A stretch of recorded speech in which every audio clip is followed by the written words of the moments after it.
Metropolis had forgotten how to breathe loud.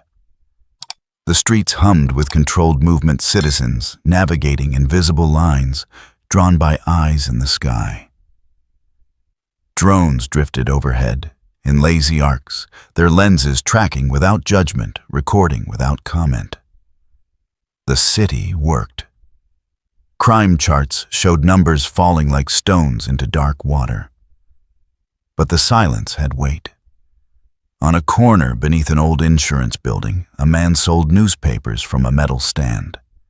His hands moved on autopsy folding pages without reading headlines. A woman passed without slowing, then another. The vendor watched the sky more than the street.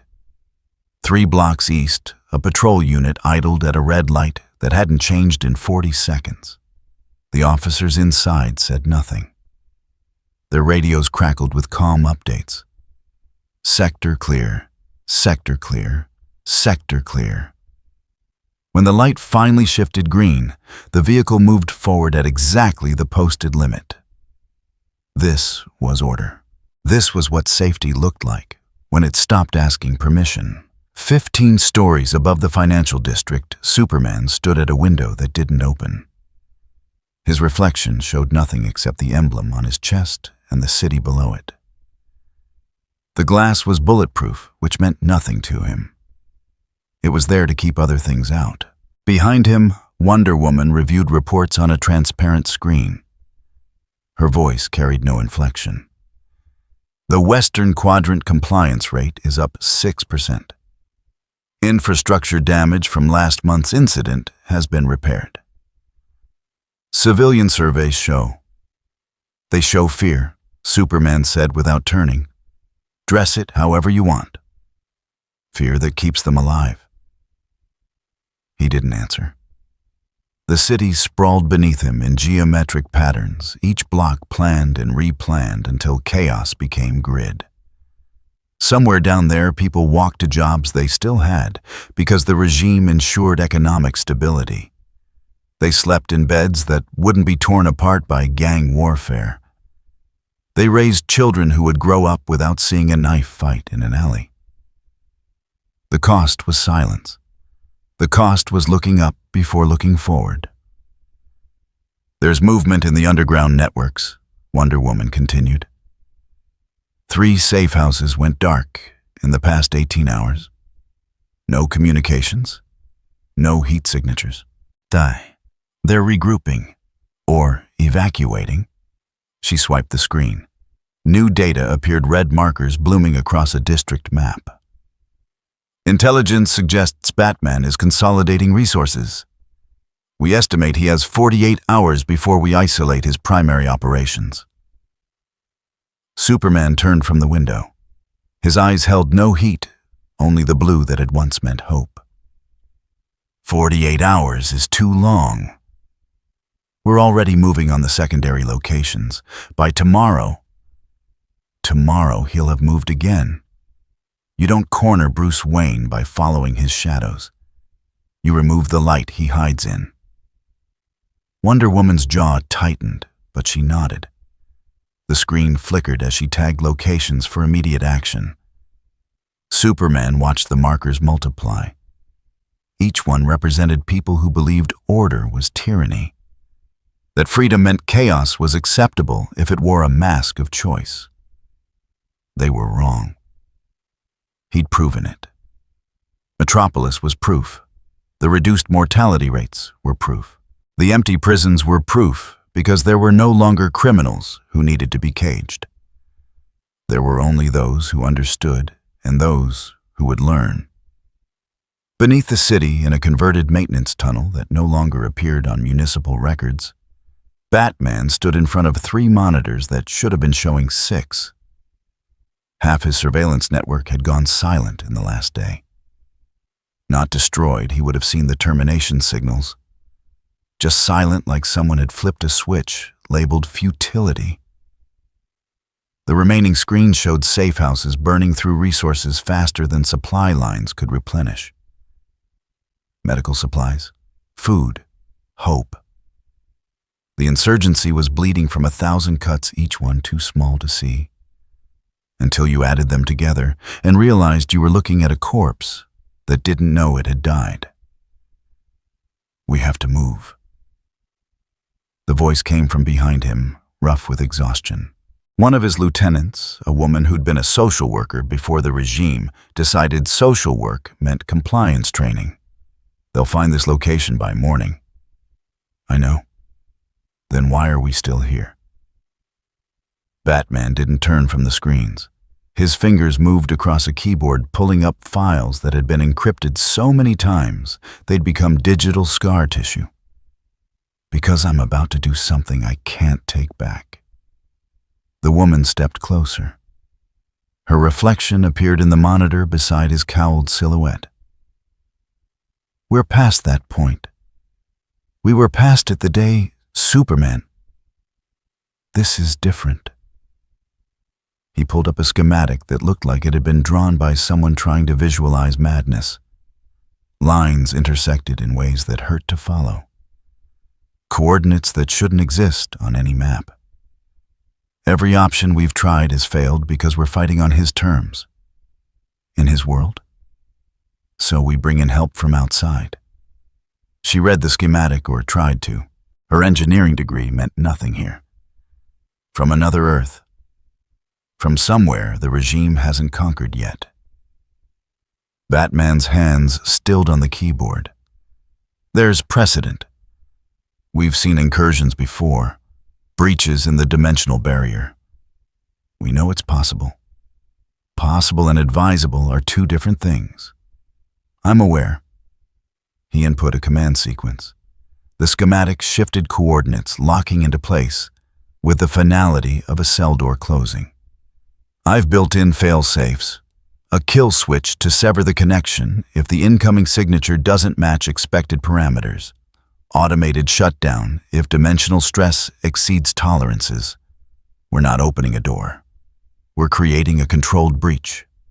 The woman studied his reflection. You don't believe that. I believe we're dead in 48 hours, if I don't try.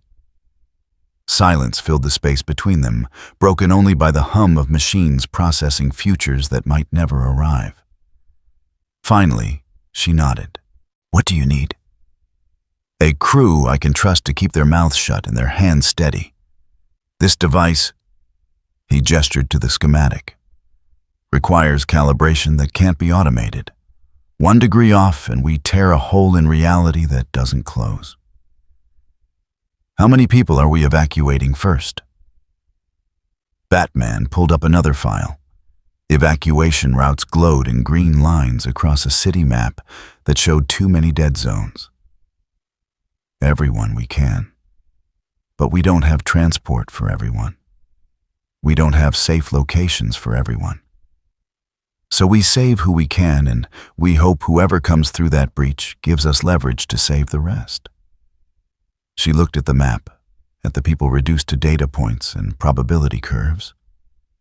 And if what comes through is worse than Superman, then we die making a different mistake than the one we've been making. He input the final command.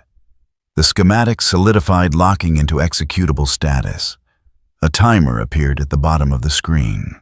12 hours until the device reached operational capacity. 12 hours to decide if desperation was the same thing as wisdom. The woman left to gather the crew. Batman remained in front of the monitors, watching the city above him sleep under surveillance that never blinked. Somewhere in a tower made of steel and arrogance, Superman was making his own calculations, deciding which safe houses to burn first, which members of the insurgency would be made examples, and which would simply disappear into cells that officially didn't exist. Both of them were trying to save the world. Both of them had stopped counting the cost in bodies. The difference was, Batman knew he'd become a monster. Superman still thought he was a god. 6 hours later, the device hummed to life in a warehouse that had once manufactured engine parts for civilian vehicles. Now it manufactured nothing except the possibility of salvation or damnation, depending on which side of the breach you stood. 4 technicians worked in careful silence, their hands guided by schematics that Batman had verified 3 times and still didn't fully trust. The device itself looked like someone had weaponized a particle accelerator and married it to a telecommunications array. Cables ran in deliberate chaos across the floor, each one marked with tape that indicated voltage tolerances and connection hierarchies. Batman stood at the primary console watching readouts that measured dimensional membrane stress in units that had been invented specifically for this operation. The numbers climbed steadily, within tolerances, within acceptable risk parameters, within the lies he told himself to justify what came next. "Coordinates locked," one technician reported. Her voice carried the flatness of someone who'd stopped believing in good outcomes. "We're targeting a reality with similar dimensional frequency, but divergent historical markers. Probability of compatible aid 47%. Probability of catastrophic interference." She hesitated. "Unknown. The models don't account for. They never do." Batman's finger hovered over the activation sequence. Kill switch is armed, active and monitored. Any deviation from expected parameters triggers automatic shutdown. Connection will sever in 0.8 seconds. Then we proceed. He initiated the sequence. The device responded with a sound that wasn't quite mechanical and wasn't quite organic. Power surged through circuits that had been calibrated to tolerances measured in angstroms. The air in the warehouse developed texture, thickening until each breath felt like drinking copper. On the monitor's dimensional coordinates began to align. Reality bent around the device like water flowing around a stone that shouldn't exist. The technicians watched their instruments with the focus of surgeons performing an operation they'd only read about in theory. "Connection forming," the lead technician announced. "Membrane integrity holding at 92%. Energy signature incoming." The readings spiked. Not gradually, not in the controlled escalation the models predicted. The numbers jumped like something had grabbed them and yanked. "What was that?" Batman's voice cut through the sudden tension. "Unknown fluctuation in the..." The technician's fingers flew across her keyboard. "Wait. The coordinates are shifting. We're targeting the same reality, but a different... Oh, God. Report. We're locked onto a war energy signature. Massive concentrations of violent potential. This wasn't in the targeting parameters. Something redirected the scan." Batman's hand moved to the kill switch. "Abort sequence." She slammed the override. Nothing changed. The numbers continued climbing. The connection continued forming. "Kill switch isn't responding. The system..." Her screen filled with error codes. "It's reading the command, but not executing. Like something's holding the connection open." Another technician looked up from his station, fear bleeding through professional composure. "Transit already in progress. Whatever's coming through is already moving." Batman ran calculations in his head faster than the machines could output them. Cutting power to the device might destabilize the breach entirely, might tear a permanent hole in dimensional barriers, might kill everyone in a 3-block radius when reality forgot which laws of physics applied. Or it might work. He reached for the manual power cutoff. The device screamed. Not mechanically, not through speakers or resonance in metal components. It screamed the way space screams when something punches through it that was never meant to exist in 3 dimensions. The warehouse lights died.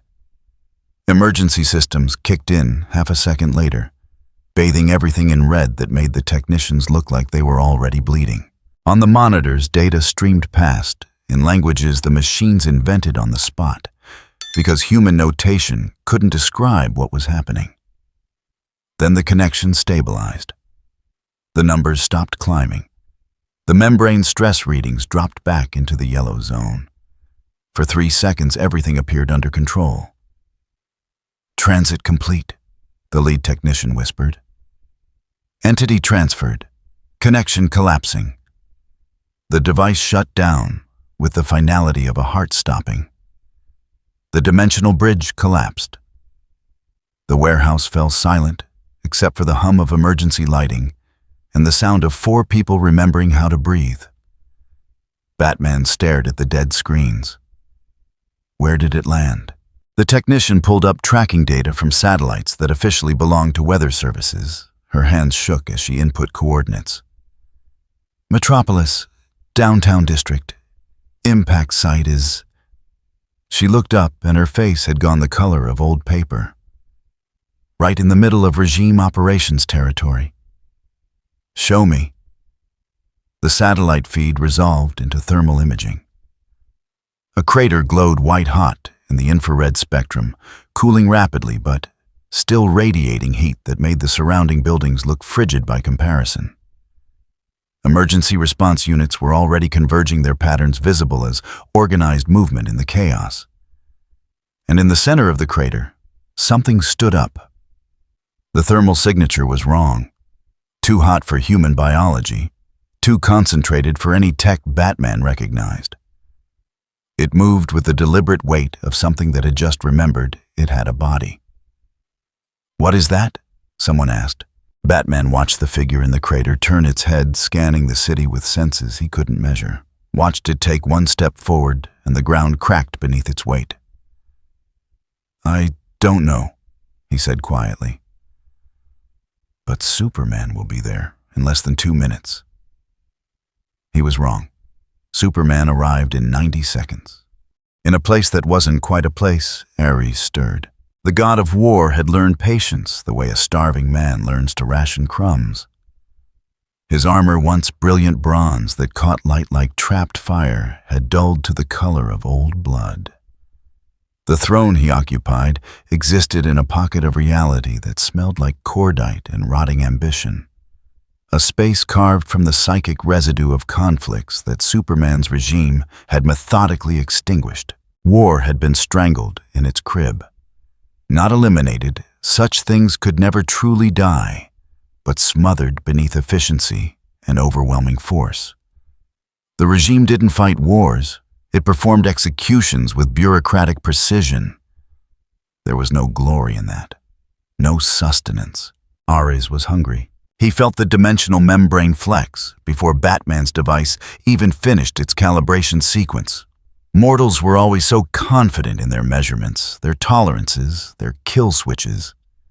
They built cages and called them laboratories. They split atoms and thought they controlled the fire. But every cage had bars, and between bars there was space. Ares didn't need to understand the technology. Understanding was for scholars and engineers who believed reality followed rules written in textbooks.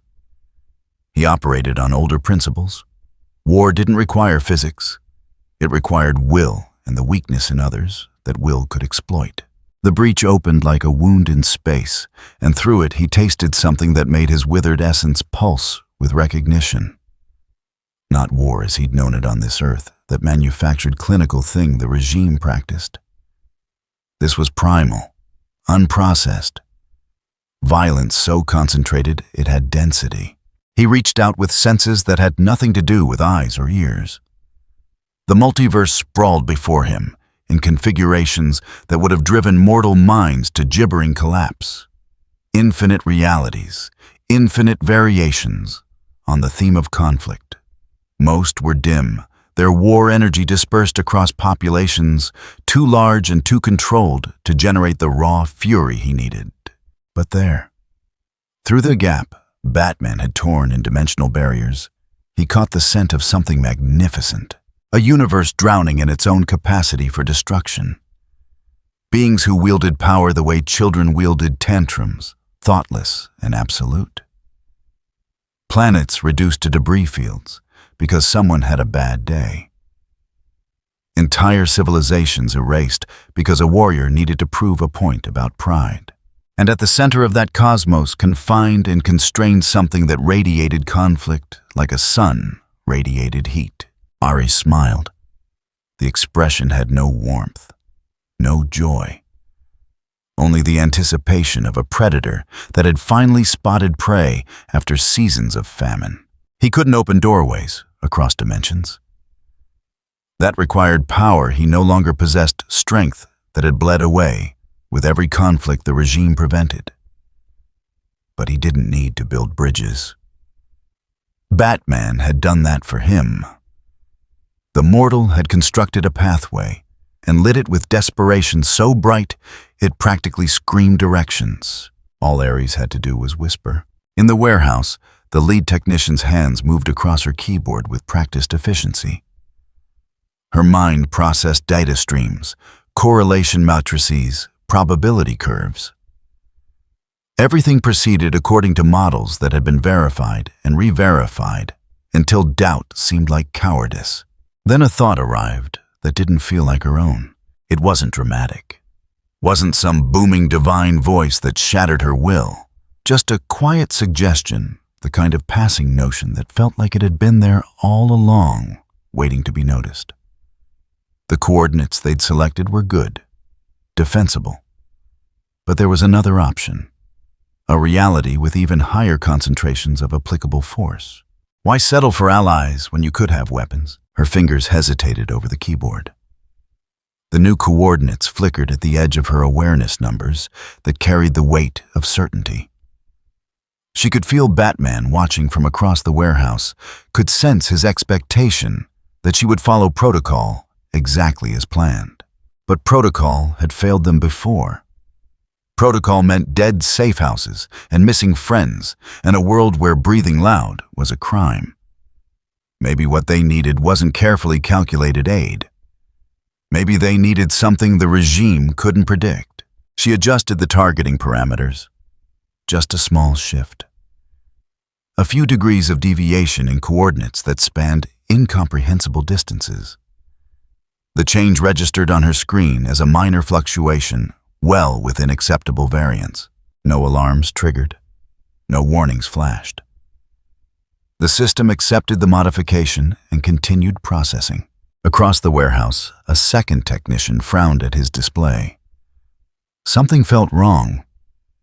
Not in the data the numbers all checked out, but in his gut, that place where instinct lived before logic killed it. He opened his mouth to call out a warning. Then another thought arrived. So gentle it barely registered as foreign. He was being paranoid. Seeing patterns in noise because stress had rewired his threat assessment. They'd triple-checked everything. Batman himself had verified the calculations. If something was wrong, someone smarter would have caught it. He closed his mouth and returned to monitoring power distribution. In his pocket dimension, Ares felt the connection solidify. The pathway was locked. Coordinates set. Not to the reality Batman had intended, some parallel Earth where heroism still functioned and alliances could be negotiated, but to a place where conflict was currency and restraint was a concept that had never evolved past theoretical. The god leaned forward on his throne. His armor brightened incrementally as anticipation fed power back into his withered form. Soon there would be war. Real war, not the sterile operations the regime executed. War where the outcome wasn't predetermined by overwhelming force, where both sides could bleed. He wouldn't control what came through.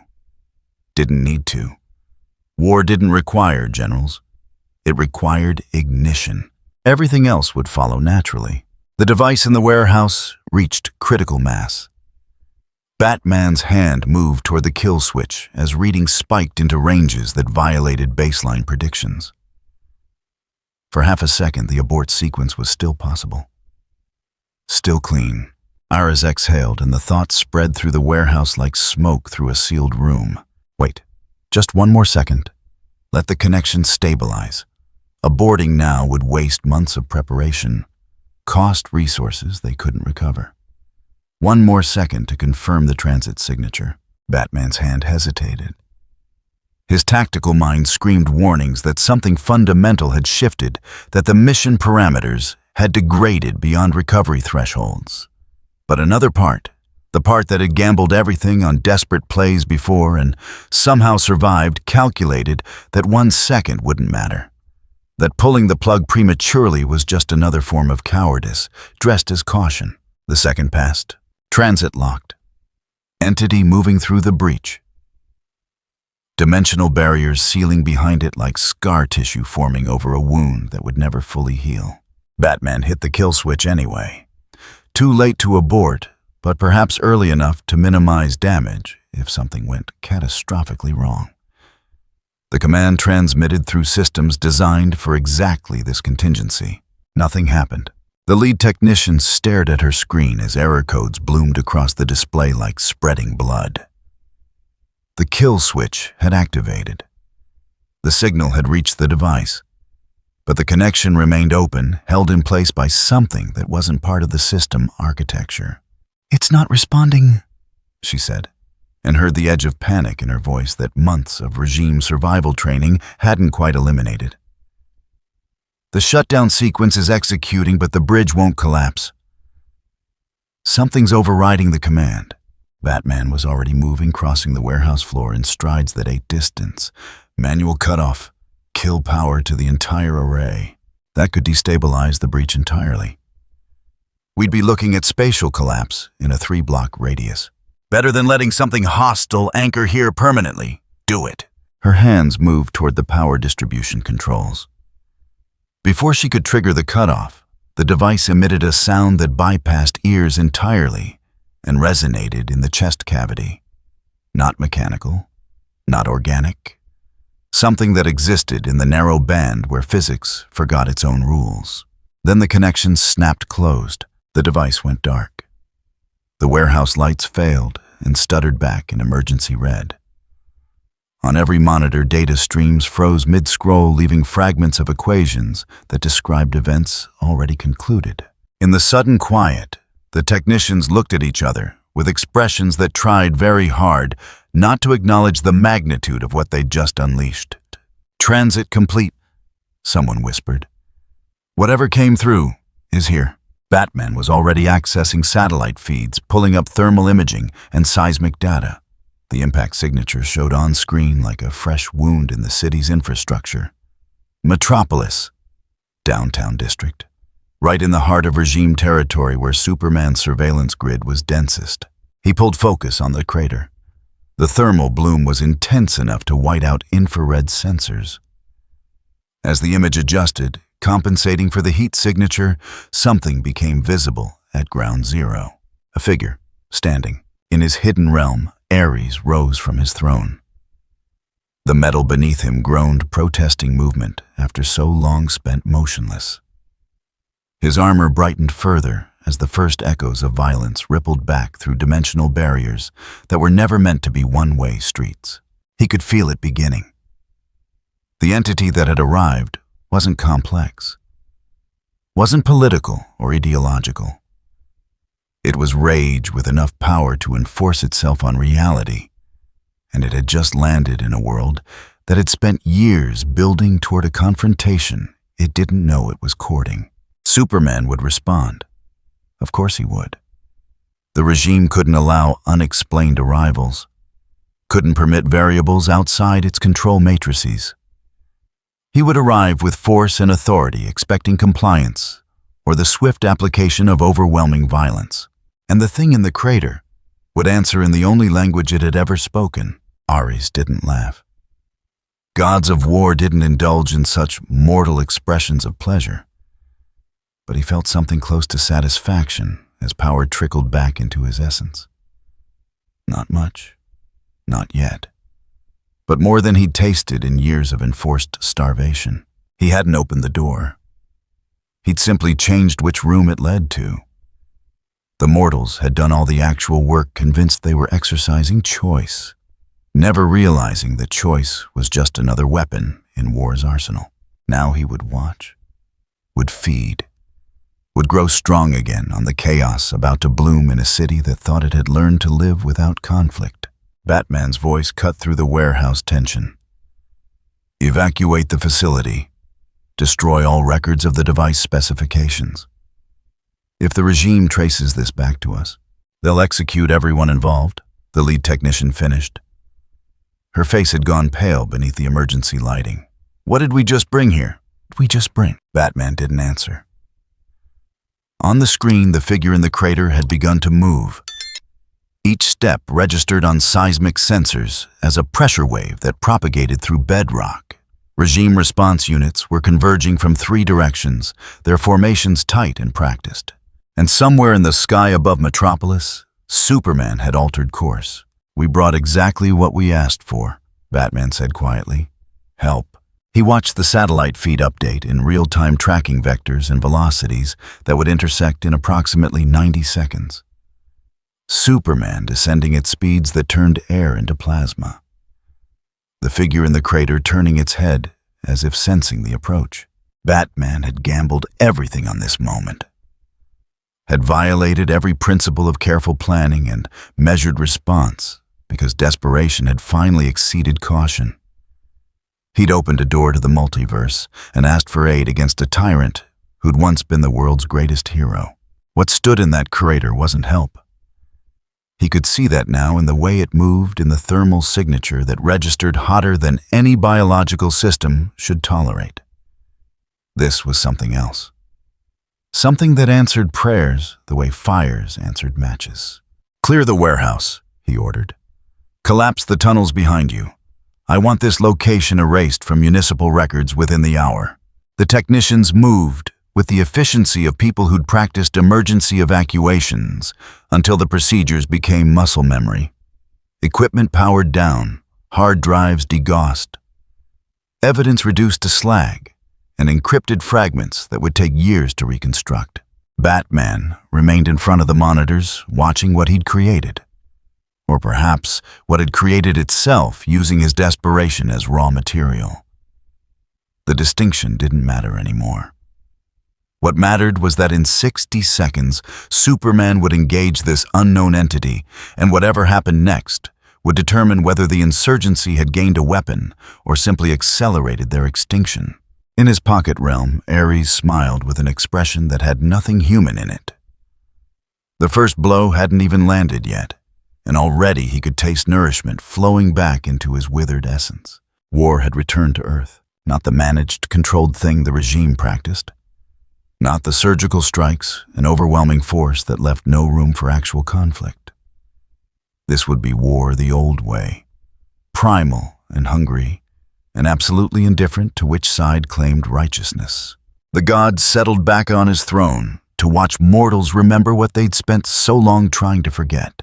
That war didn't need reasons, it only needed fuel. And fuel had just landed in the heart of Superman's perfect order. The impact had carved a circle into asphalt and concrete 40 feet across. Steam rose from fractured pavement, where ground temperature had spiked past 300 degrees in the span of a heartbeat. Streetlights in a 2-block radius had shattered their filaments, unable to process the electromagnetic pulse that accompanied the arrival. In the center of the destruction, something stood, not someone. The distinction mattered. The figure was massive, built like violence had been given anatomy and told to optimize for damage output. Muscle cabled over bone in configurations that suggested strength wasn't just a byproduct of biology, but its primary function. Skin carried a tone that spoke of genetics, engineered or evolved under different solar radiation than Earth had ever produced. It wore minimal clothing, just enough to distinguish it from pure savagery. The garments were torn, scorched at the edges from transit through dimensional barriers that hadn't been designed for organic passage. Around its neck, fragments of what might have been a control device hung on broken chains, the metal warped and smoking. The device was dead. Whatever restraint it had once imposed had died in the crossing. For several seconds, the figure didn't move. Didn't acknowledge the city around it or the sirens already beginning their approach. It stood with the absolute stillness of a predator that had just woken in unfamiliar territory and needed to recalibrate before deciding whether to hunt or hide. The stillness was worse than movement would have been. 3 blocks away, Civilians who'd been walking home from late shifts or early morning jobs had frozen mid-step. Some had pulled out phones recording instincts, overriding survival sense. Others simply stared, trying to process what their eyes reported and their minds rejected. A woman in a business suit took one step backward, then another. Her heel caught on a crack in the sidewalk, and she stumbled, catching herself against a storefront window. The glass rattled in its frame. The figure's head turned, not quickly, not with the snap of attention that suggested intelligence processing stimuli. It moved with the mechanical precision of a targeting system acquiring new data. The woman ran. Others followed, breaking the paralysis that had held them. Footsteps echoed off buildings as people scattered in directions that had nothing to do with safety and everything to do with distance. Phone screens still glowed in hands that forgot they were holding cameras. The figure watched them go. Its breathing was audible now, deep and steady, each exhalation producing a small cloud of condensation, despite the night air being warm enough that no human breath would fog. Then came the sound. Regime emergency response protocols had excellent reaction times.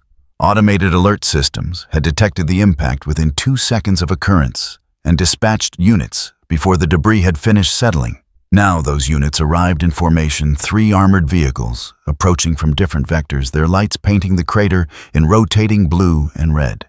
The vehicles' sirens cut through the night with frequency patterns designed for maximum auditory impact. Clear the streets, announce authority, establish that order was being restored and citizens could return to their controlled existences. The figure flinched, not dramatically.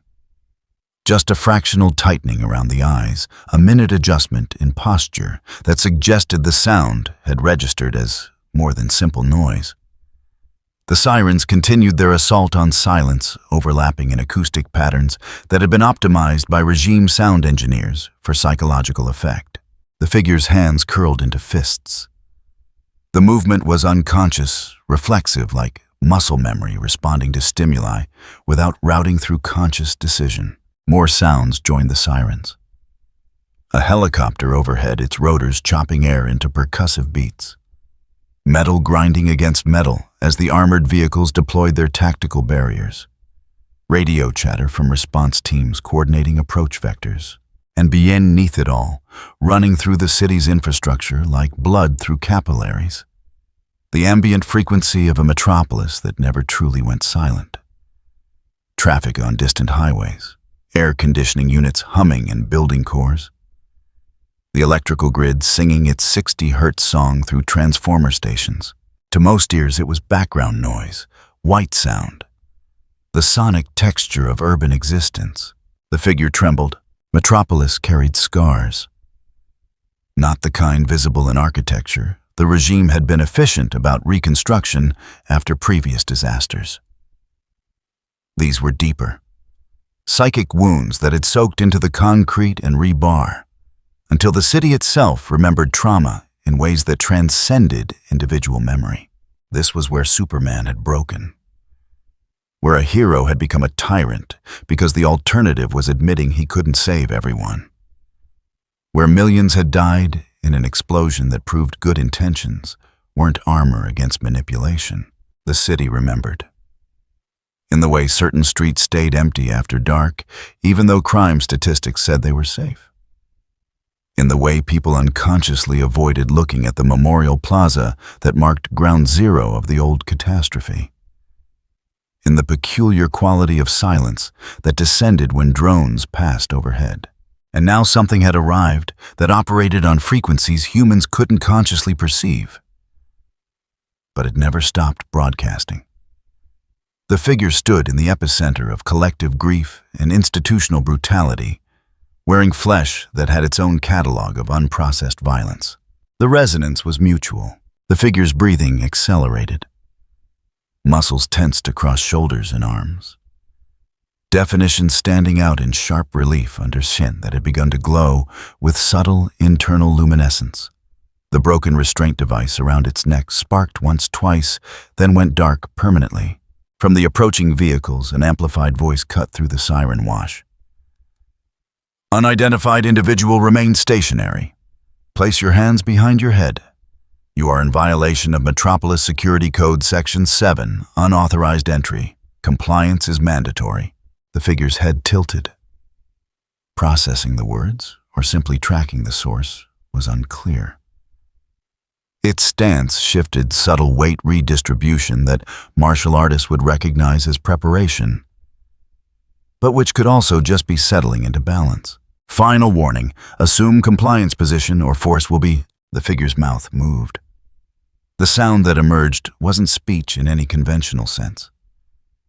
It was syllables that had been beaten into a shape approximating language, forced out through vocal cords that seemed designed for different purposes. The word hung incomplete in air that had started to taste like ozone. The figure tried again, muscles in its jaw working around phonemes that didn't want to cooperate. Rot. Not a name. Not exactly. More like a neural pathway, worn so deep through repetition that it had become reflex. The figure spoke it the way damaged minds repeat mantras, not because the words mean anything to the present, but because they're the only sounds that make it through whatever walls trauma builds. The response team leader switched tactics. Identify yourself. State your designation and purpose in this jurisdiction. Kakarot, clearer now. Still not directed at anyone present, still emerging from somewhere that predated consciousness. The figure's expression shifted, not quite a smile, not quite a snarl. Something that lived in the space between recognition and violence. The glow intensified. What had been subtle internal light now pressed against the skin like something trying to escape containment. The air around the figure began to distort heat shimmer without heat, as if reality was having trouble processing what it was being asked to accommodate. In the lead response vehicle, the team commander reached for his radio. His training said attempt de-escalation. His instinct said call for backup before attempting anything.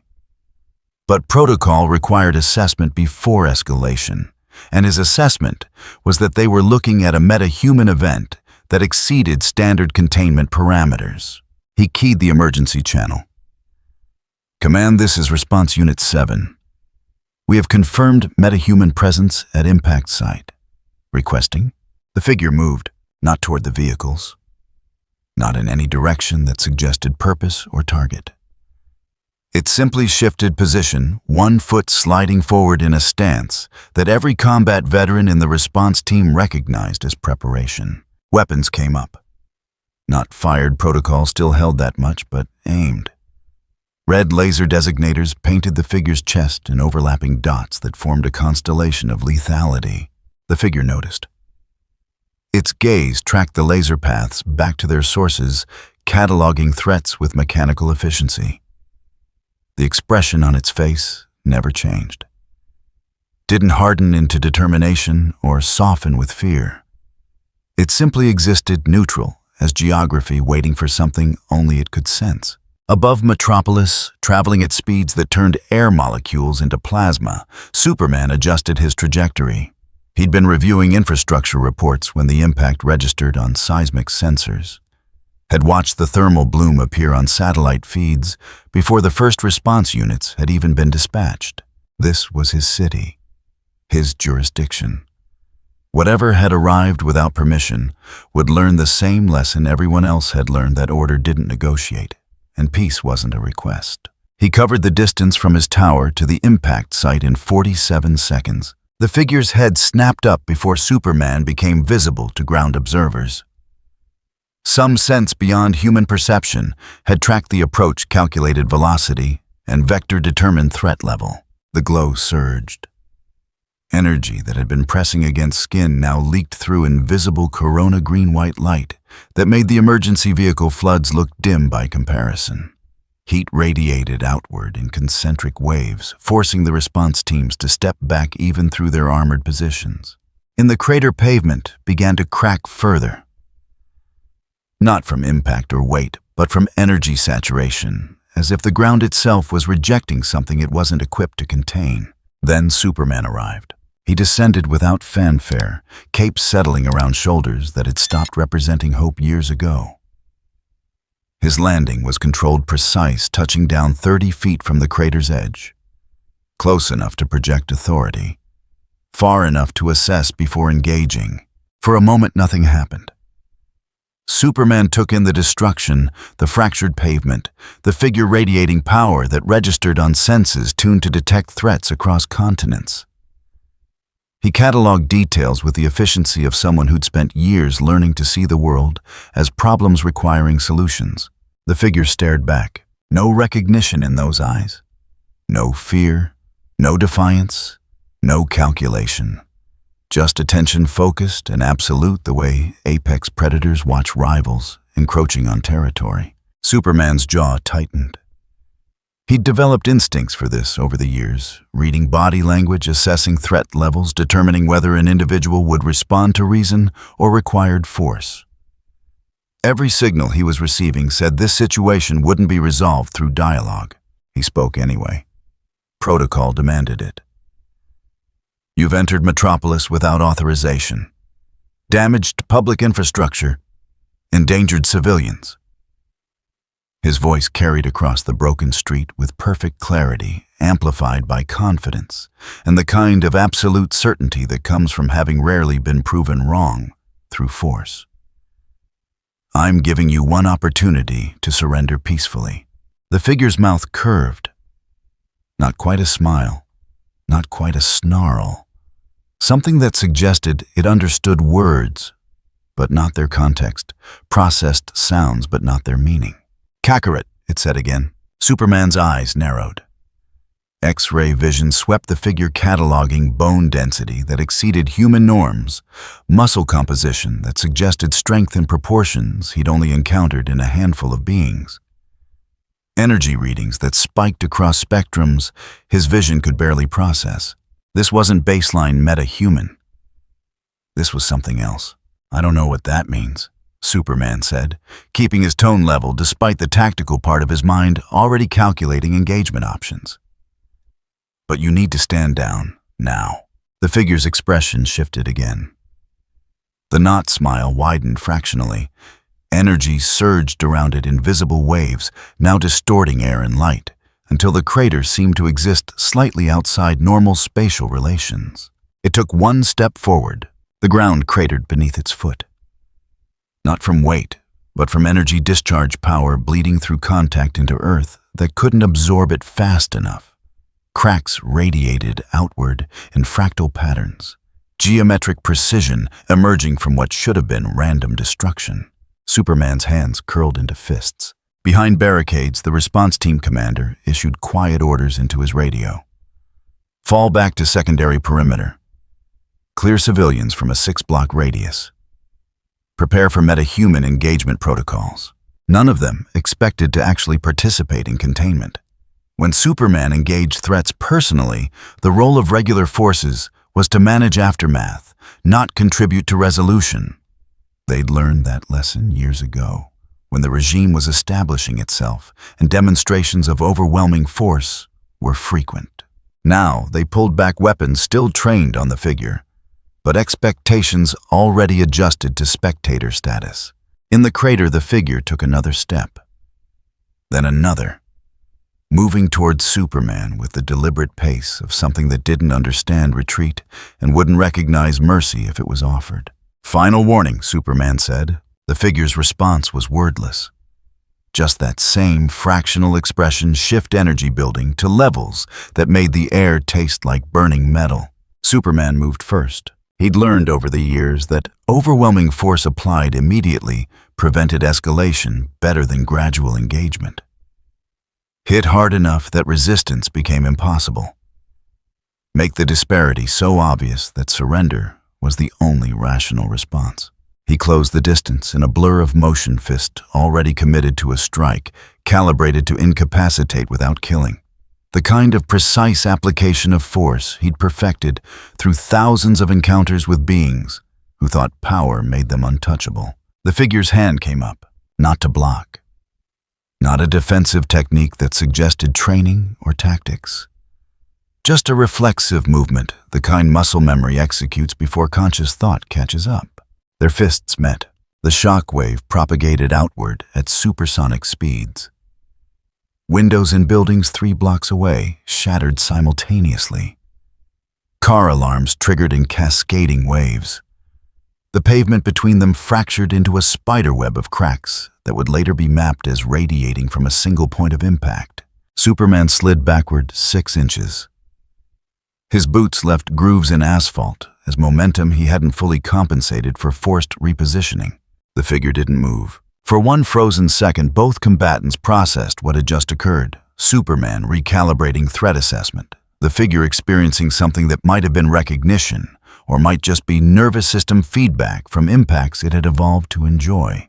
Then the figure's expression changed completely. The not smile became something else. Something that had no business on a face that still technically qualified as humanoid. Pure anticipation mixed with recognition that bypassed rational thought entirely. It had found what it was looking for. The energy around it exploded outward in a sphere of green-white luminescence that forced even Superman to shield his eyes. When the glare faded, the figure had changed. Grown. Muscle mass increased beyond what physics should allow, power radiating in visible waves that made the earlier display look like warm-up. Kakarot, not a whisper now. A declaration that shattered remaining windows and sent the response team scrambling for distance they'd never establish in time. Superman's expression hardened into something colder than calculation. This wasn't negotiation anymore. Wasn't even containment. This was war, and war in Metropolis had one outcome. He would end it. Quickly, efficiently, with exactly enough force to ensure the threat never manifested again. The figure lunged, and Metropolis remembered what it felt like when gods stopped pretending to be heroes. They collided at speeds that turned physics into suggestion. Superman had fought gods before. Beings from distant stars who thought Earth was theirs to claim. Monsters that defied conventional biology. Threats that required every ounce of strength he possessed just to contain. He'd learned to calibrate force to calculate exactly how much power would end a fight without ending a life. That calibration failed within 3 exchanges. The thing he couldn't think of it as a person anymore.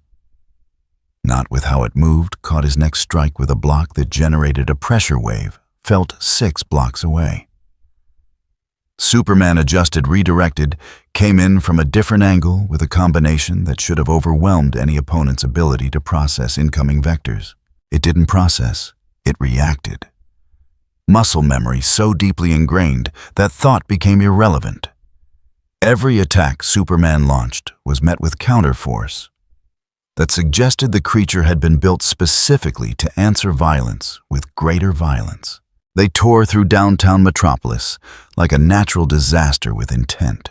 A skyscraper's foundation cracked when Superman used it for leverage, driving the creature into steel-reinforced concrete that crumbled like dried clay. The thing barely registered the impact before surging back, fist connecting with Superman's ribs hard enough that the sound echoed off buildings 3 streets over. Superman felt the hit. Actually felt it, which hadn't happened in recent memory against terrestrial opponents. The sensation was wrong, not pain exactly, but feedback his nervous system had nearly forgotten how to process. He recalibrated again. Increased output. Heat vision lanced out at temperatures that would vaporize most metals, targeting center mass with precision that came from years of practice. The creature walked through it, not blocking, not deflecting, just moving forward through thermal energy that should have reduced anything organic to constituent molecules. Its skin glowed from heat absorption, but showed no signs of actual damage. The expression on its face never changed from that terrible anticipation, that recognition of something it had been waiting for, without knowing it was waiting. They went airborne. Superman had the advantage here, controlled flight versus what appeared to be energy projection, allowing limited aerial movement. He used altitude, came in from above with acceleration that turned atmosphere into a weapon. The creature met him anyway, somehow tracking approach vectors that should have exceeded its sensory capacity. They connected 500 feet above street level, and the resulting shockwave shattered every window in a 12-block radius. Below them, Metropolis held its breath. Civilians who'd lived through the regime's establishment, who'd learned to keep their heads down and their voices quiet, now watched something they'd been told was impossible. Superman wasn't winning, wasn't losing either, but the distinction mattered less than the fact that there was a distinction to make. On a street corner where steam rose from a broken hydrant, a man in a delivery uniform stood frozen with a package still clutched in both hands. He'd spent 3 years under regime rule. 3 years watching Superman enforce order with efficiency that made resistance seem pointless. 3 years of being told that safety required submission to someone strong enough to guarantee it. Now he watched that strength meet something equally matched. And a thought formed that years of conditioning hadn't quite eliminated. What if the law could bleed? Above the city, Superman drove the creature into the side of a communications tower. Metal twisted support cables snapped, but the structure held. Barely. The creature used the tower for leverage, pivoted, came back with a strike that caught Superman across the jaw and sent him spinning through empty air. He stabilized, within seconds, decades of experience, converting disorientation into recovery. But those seconds were visible, measurable. Proof that invulnerability had limits. The creature didn't capitalize on the opening. Didn't demonstrate tactical awareness that would suggest intelligence operating behind the violence. It simply came forward again, relentless as gravity operating on some internal logic that equated combat with purpose. Kakarot. The word kept surfacing between exchanges forced out through vocal cords that seemed designed for different articulation. Not communication declaration. An anchor point in consciousness that had lost most other reference frames. Superman's expression hardened further. Whatever this thing was, wherever it had come from, it had made a critical error. It had challenged order in the heart of regime territory, had demonstrated that violence could still exist outside sanctioned parameters that couldn't be allowed to stand. He stopped holding back. The next exchange happened too fast for unenhanced observers to track. Even cameras recording from news helicopters that had begun circling the engagement zone could only capture blur and aftermath. Superman moving with every ounce of Kryptonian physiology applied to the problem of overwhelming force. The creature matched him, strike for strike, force for force. An escalation that had no ceiling because neither combatant appeared capable of recognizing when they'd reached maximum output. The sky above Metropolis lit with discharge green energy, meeting red heat vision in collisions that produced colors the electromagnetic spectrum hadn't planned for. They fell together, trajectory becoming vertical as neither could maintain altitude while applying this much power to active combat. The descent was controlled chaos, both still fighting impacts against each other, providing momentary lift that only delayed the inevitable. They hit ground zero at the intersection of 5th and Meridian. The street didn't crack. It liquefied. Asphalt and concrete and in the utility infrastructure beneath transformed into a new geography, shaped by forces the municipal engineers had never stress-tested for. A crater formed, expanding outward from the impact point in concentric rings that swallowed traffic signals and mailboxes, and the foundation of a coffee shop that had somehow survived every previous disaster Metropolis had endured. The regime response teams that had been maintaining perimeter at safe distance found their definition of safe required immediate revision. Officers scrambled for new positions, abandoning vehicles that were already sliding into the expanding crater. In the center of the destruction, Superman rose first. His uniform showed stress tears in the fabric, scorch marks from energy discharge. Nothing critical, but visible damage on a symbol that wasn't supposed to show wear.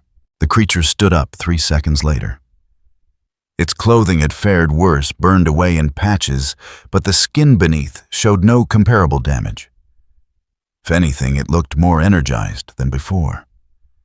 The glow surrounding it had intensified green-white luminescence that made looking directly at it uncomfortable. Around the crater's perimeter, phones captured every second, broadcast to social networks that the regime monitored, but hadn't yet figured out how to fully suppress. Images spreading through digital channels faster than damage control could intercept. Superman bleeding wasn't literal. Kryptonian biology didn't fail that easily, but the symbol bled. The idea that had kept Metropolis pacified through fear of overwhelming response now showed stress fractures. If Superman could be matched, could be forced to escalate, could be made to look like he was fighting instead of simply executing judgment, then the entire structure of regime authority developed new questions it couldn't easily answer. In a basement 3 miles from the engagement zone, Batman watched multiple feeds simultaneously. His expression remained neutral through years of practice, but his hands had unconsciously curled into fists. This was what he'd asked for. What he'd gambled everything to obtain, a force that could challenge Superman's absolute authority. Something that would demonstrate to the world that the regime wasn't inevitable, that power could be contested. He watched the creature hammer Superman into the ground with strikes that registered on seismic sensors across the city, and wondered if he'd confused leverage with catastrophe. "Sir?" One of his analysts approached with a tablet displaying crowd monitoring data. Civilian response is complicated. Some are evacuating the engagement zone, others are getting closer. Recording. The social media traffic is spiking beyond anything we've seen since the day Superman stopped Tanya being a hero, Batman finished. His eyes never left the screens. They're not sure what they're witnessing, whether to be terrified or hopeful. Which should they be? Batman didn't answer. On-screen, Superman had recovered from the last impact and was preparing something, pulling back in a way that suggested the warm-up phase had concluded and actual commitment was about to begin. The creature waited. Not tactically, not with defensive preparation, just with that same terrible patience, ready to receive whatever came next and answer it with escalation that apparently had no maximum threshold. Superman moved. This time there was no holding back, no calibration for non-lethal outcomes. He hit the creature with everything heat vision at maximum intensity speed that made his previous efforts look casual, strength applied without the restraint he'd learned over decades of trying not to break everything he touched. The creature's response was immediate and primal. Energy exploded outward in a sphere that forced Superman to shield himself, that turned the already devastated intersection into something that would require geological survey equipment to properly catalog. They met in the center of their own detonation. What followed wasn't combat anymore, wasn't strategy or technique or anything that could be analyzed through martial frameworks. Two forces of nature had achieved critical proximity and were now demonstrating what happened when neither could be convinced to yield. Buildings in the immediate vicinity began to show structural stress. Not from direct impact, both combatants had enough spatial awareness to avoid collateral casualties, but from ambient effect. The air itself was becoming hostile to standard construction pressure waves and energy discharge, combining into conditions that civilian infrastructure wasn't rated for. Emergency services that had been coordinating evacuation suddenly found themselves evacuating their own evacuation routes. The safe distance kept expanding, pushing civilians back in waves that created their own chaos as people scrambled for exits that led to other endangered zones. On the street where the delivery man had stood watching, now empty of all human presence, a phone lay on cracked pavement.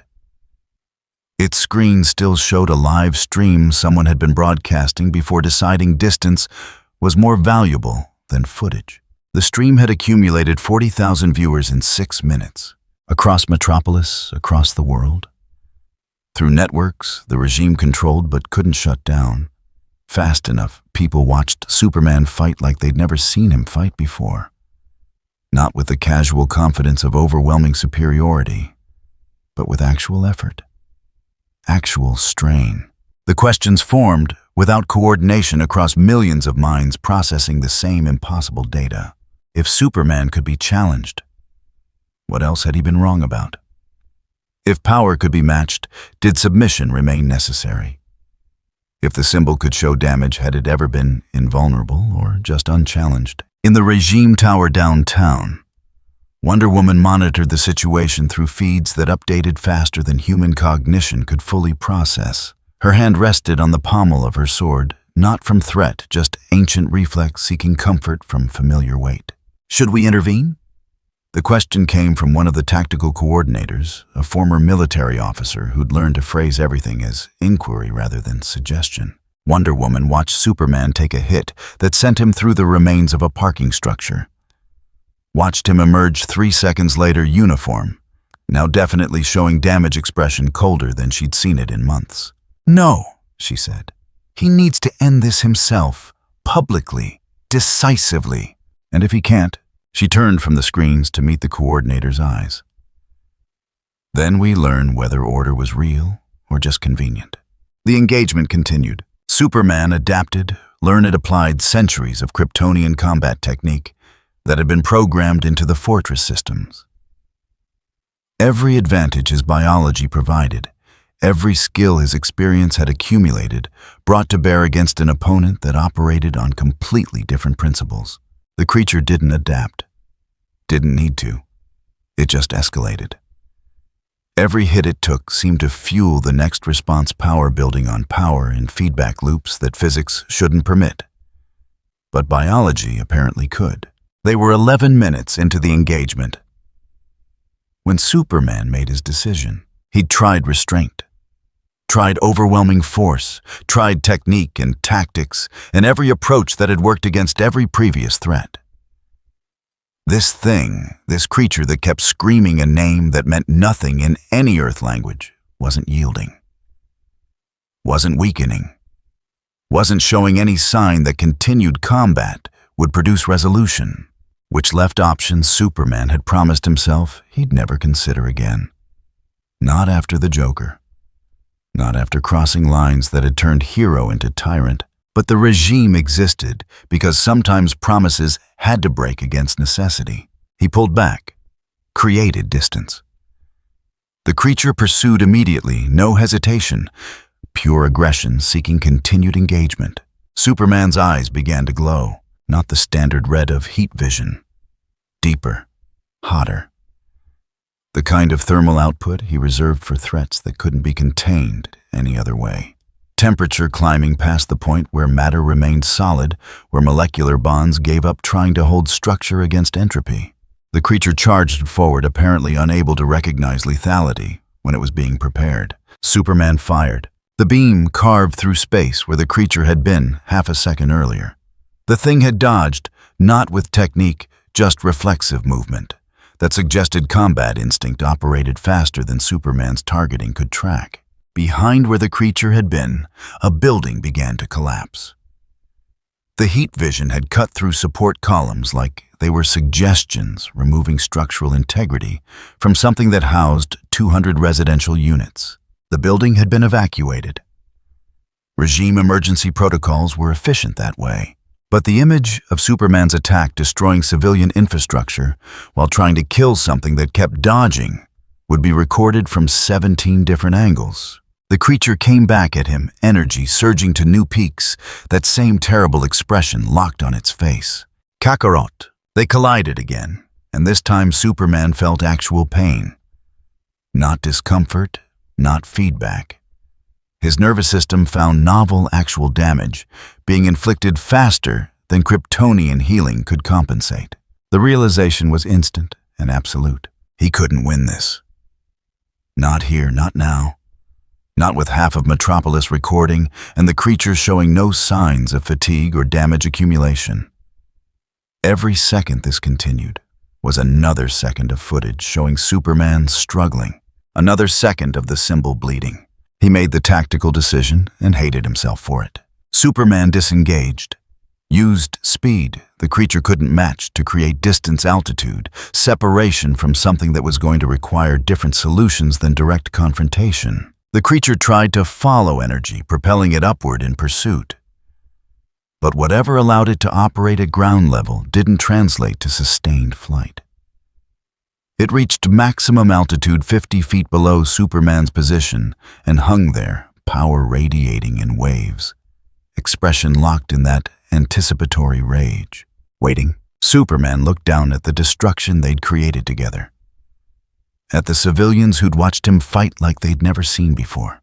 At cameras still recording from every angle, broadcasting to audiences that would draw their own conclusions about what retreat meant. He flew toward the regime tower without looking back. Below him, the creature slowly descended back to ground level. It landed in the center of the devastation, surrounded by rubble and recording devices, and turned its head as if searching for something it had lost. The crowd that had been watching from safe distance didn't know whether to cheer or run, so they stood in uncertain paralysis, processing what they'd witnessed. Superman had left the field. Not defeated, the distinction would be argued in analysis and commentary for days. But not victorious either. Just gone, leaving behind wreckage and questions that the regime would struggle to answer. In the basement command center, Batman watched Superman's retreat trajectory and allowed himself 3 seconds of something that wasn't quite satisfaction. Then he started planning for what came next, because whatever that thing was, it was still in Metropolis, still radiating power that showed no signs of diminishing, still waiting for whatever it thought would come next. And Superman's pride had just taken damage that wouldn't heal with solar radiation. What the regime did when it felt threatened was something Batman knew too well. It escalated. The regime tower's Strategic Operations Center occupied the 73rd floor.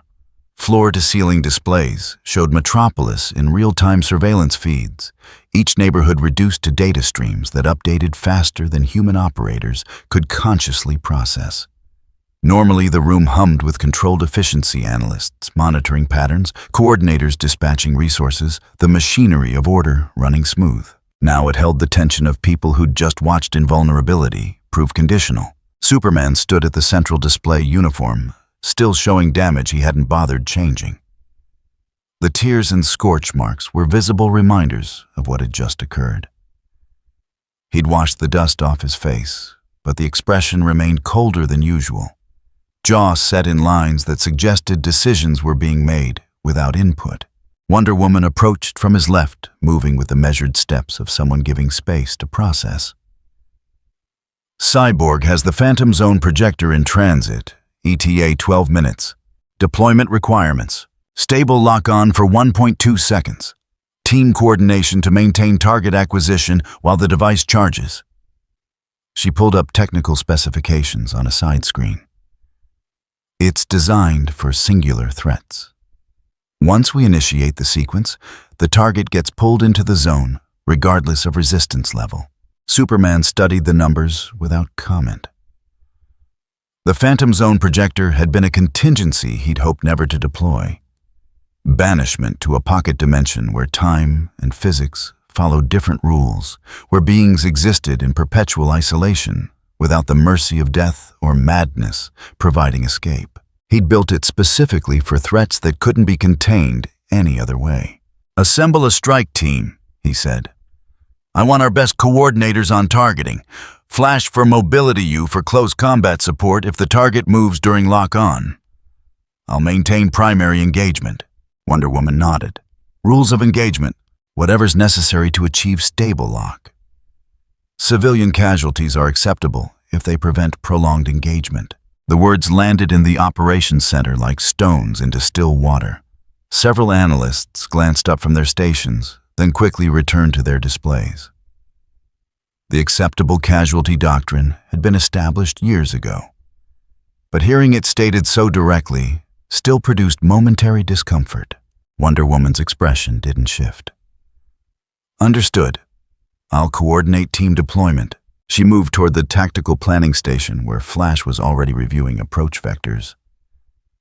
Superman remained at the central display, watching feeds from the engagement zone, where the creature still stood among rubble, apparently waiting for something only it understood. Across the city in a maintenance tunnel that officially didn't exist, Batman, reviewed the same feeds through less sophisticated equipment.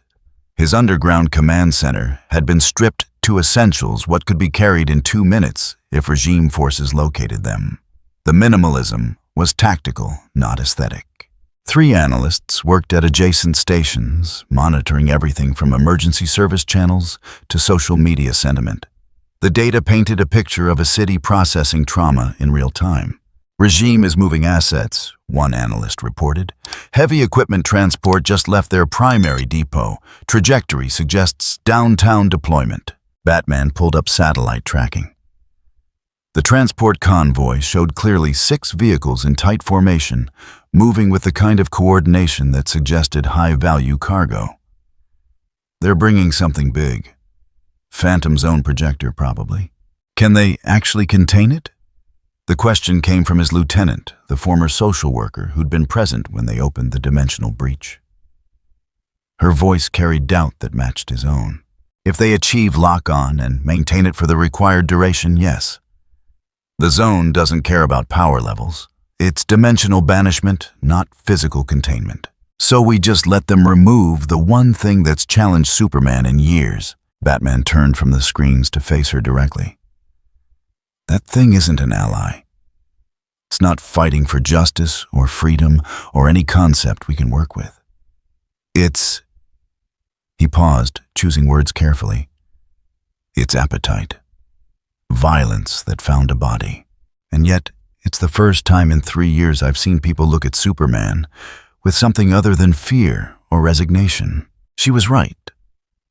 The social media analysis confirmed its sentiment, shifting questions, forming the monolithic certainty of regime authority developing hairline fractures.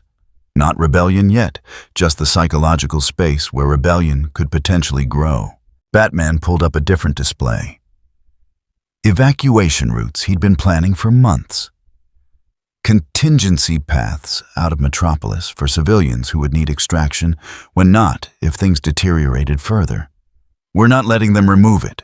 We're redirecting it. To where? Away from population centers. The industrial sector's already been evacuated. If we can draw it there, minimize casualties, while the regime deploys their containment. And if it doesn't follow, Batman began marking positions on a district map. Then we have bigger problems than tactical planning can solve. But that thing responded to Superman, to power. If we can generate enough energy signature in the right location, it might track the stimulus. He outlined the plan quickly. Portable generators they'd been stockpiling for emergency power. Military surplus equipment that could produce electromagnetic fields strong enough to register on the kind of senses that creatures seem to possess. Set them up in the warehouse district. Create a beacon. Hope instinct drove it toward investigation. It wasn't elegant. Wasn't certain. But it gave civilians in the immediate engagement zone time to evacuate before whatever came next turned their neighborhoods into collateral damage. How long until we can deploy? His lieutenant asked. 20 minutes to position equipment, 5 to power up. Batman checked the convoy timeline again. The regime will have their projector on site in 8 minutes. We need to be operational before they initiate lock-on sequence. That's not enough time to evacuate everyone in the current zone. I know. He started transmitting deployment orders to field teams, which is why we prioritize. Medical facilities first, then residential blocks closest to the engagement area. Everyone else gets warned and has to make their own decisions about distance. She looked at him with an expression that mixed respect and horror. You're triaging a city. I'm saving who I can with the resources available. That's all we've ever done. The teams mobilized. Insurgency operatives who'd spent years learning to move through Metropolis without triggering regime surveillance now hauled equipment through service tunnels and abandoned maintenance corridors. Generators designed for powering construction sites got repurposed into lures for something that operated on frequencies human evolution had never needed to detect. In the engagement zone, the creature remained where Superman had left it, standing among debris, occasionally turning its head to track movements at the periphery. Regime drones circled at maximum safe distance, feeding reconnaissance data back to command. The crowd that had been watching had mostly dispersed. Most. Some remained phones, still recording, unable to process what they'd witnessed, but unwilling to stop documenting. A few had even moved closer, testing boundaries, seeing how near they could approach before survival instinct overrode curiosity. The creature ignored them. Its attention seemed fixed on the sky, on the space where Superman had been before tactical retreat, waiting with that same terrible patience. Emergency service channels crackled with competing priorities. Regime coordinators trying to establish perimeter. Local first responders attempting civilian evacuation. Everything moving too slowly because no one had protocols for this specific scenario, Superman withdrawing from a threat that remained active. The regime convoy arrived at the outer perimeter with 6 minutes remaining on Batman's timeline. Flash was already on site, having surveyed the area at speeds that made reconnaissance effectively instantaneous. He reported back to Wonder Woman through secured channels. Target is stationary but radiating significant energy. No hostile movement toward civilians. Appears to be waiting. For what? Unknown, but the crowd dynamics are concerning. People aren't fleeing like they should. Wonder Woman understood the implication. The crowd wasn't just recording anymore. They were witnessing. Watching something exist in opposition to regime control without being immediately eliminated. Every second that creature stood there unchallenged was another data point against the narrative of inevitable authority. "Begin projector setup," she ordered. "We're ending this now." Cyborg coordinated the technical deployment. The Phantom Zone projector wasn't subtle, looked like someone had grafted Kryptonian crystal technology onto human engineering, and hoped the incompatible systems would cooperate. It required 3 support vehicles just to transport another for the power supply that would run the dimensional breach. Setting it up under combat conditions would take 7 minutes. Batman's teams completed their generator placement with 4 minutes to spare on their own timeline. The equipment hummed to life in the warehouse district electromagnetic fields, building to levels that would be painful for anyone with enhanced senses to experience. The creature's head snapped toward the new stimulus, not immediately, not with the instant response it had shown to Superman, but gradually, attention shifting from the sky to a horizontal vector, tracking something it recognized as worthy of investigation. In the underground command center, Batman watched the thermal signature begin moving. "It's working. Target is responding to the lure." "Evacuation status," his lieutenant asked. "Medical centers cleared. Residential blocks at 60%. It's going to have to be enough." The creature moved through Metropolis like force personified. Not running, just walking with deliberate steps that cracked pavement beneath its weight.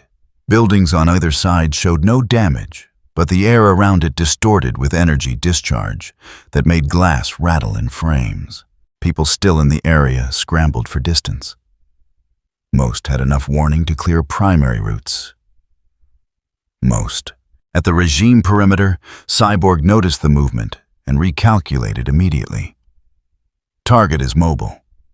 Trajectory suggests it's leaving the engagement zone. Wonder Woman studied the tracking data. Where's it going? Warehouse district, industrial sector. Cyborg's analysis ran through possibilities. There's nothing there worth targeting, unless someone's drawing it away deliberately. Wonder Woman's jaw tightened. Batman. She contacted Superman directly. "We have a complication. The target is being redirected. Insurgency involvement confirmed." Superman's response came after 2 seconds that felt longer. "They're trying to position it. Move civilians, create space for their own agenda. Do we pursue or complete setup here?" "Both."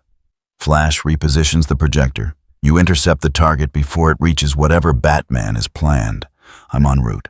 The timeline collapsed into chaos. Flash grabbed the projector's primary component and accelerated to speeds that made moving objects look stationary.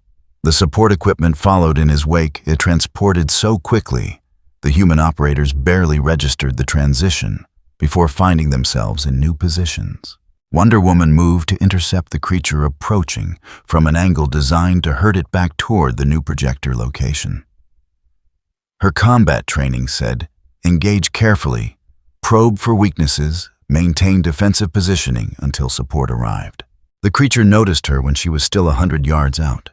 Its trajectory shifted it immediately, not evasion recognition of new opposition that required addressing.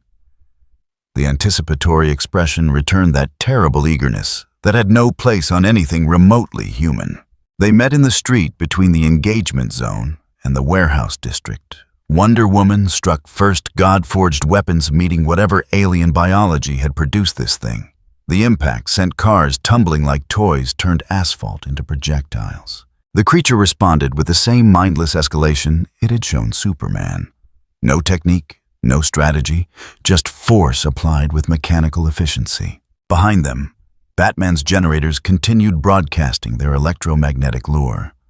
The creature's attention, split combat instinct, focused on the immediate threat.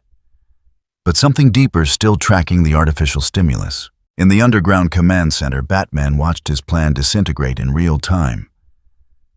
They intercepted too early. The target hasn't cleared civilian sectors yet.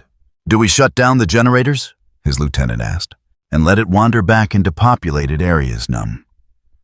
We maintain the lure and hope Wonder Woman can survive long enough for it to..." Superman arrived. No warning, no declaration. He simply appeared at combat speed, grabbed the creature mid-strike, and drove it 300 feet straight down through pavement and utility infrastructure into bedrock that had been undisturbed since Metropolis was founded.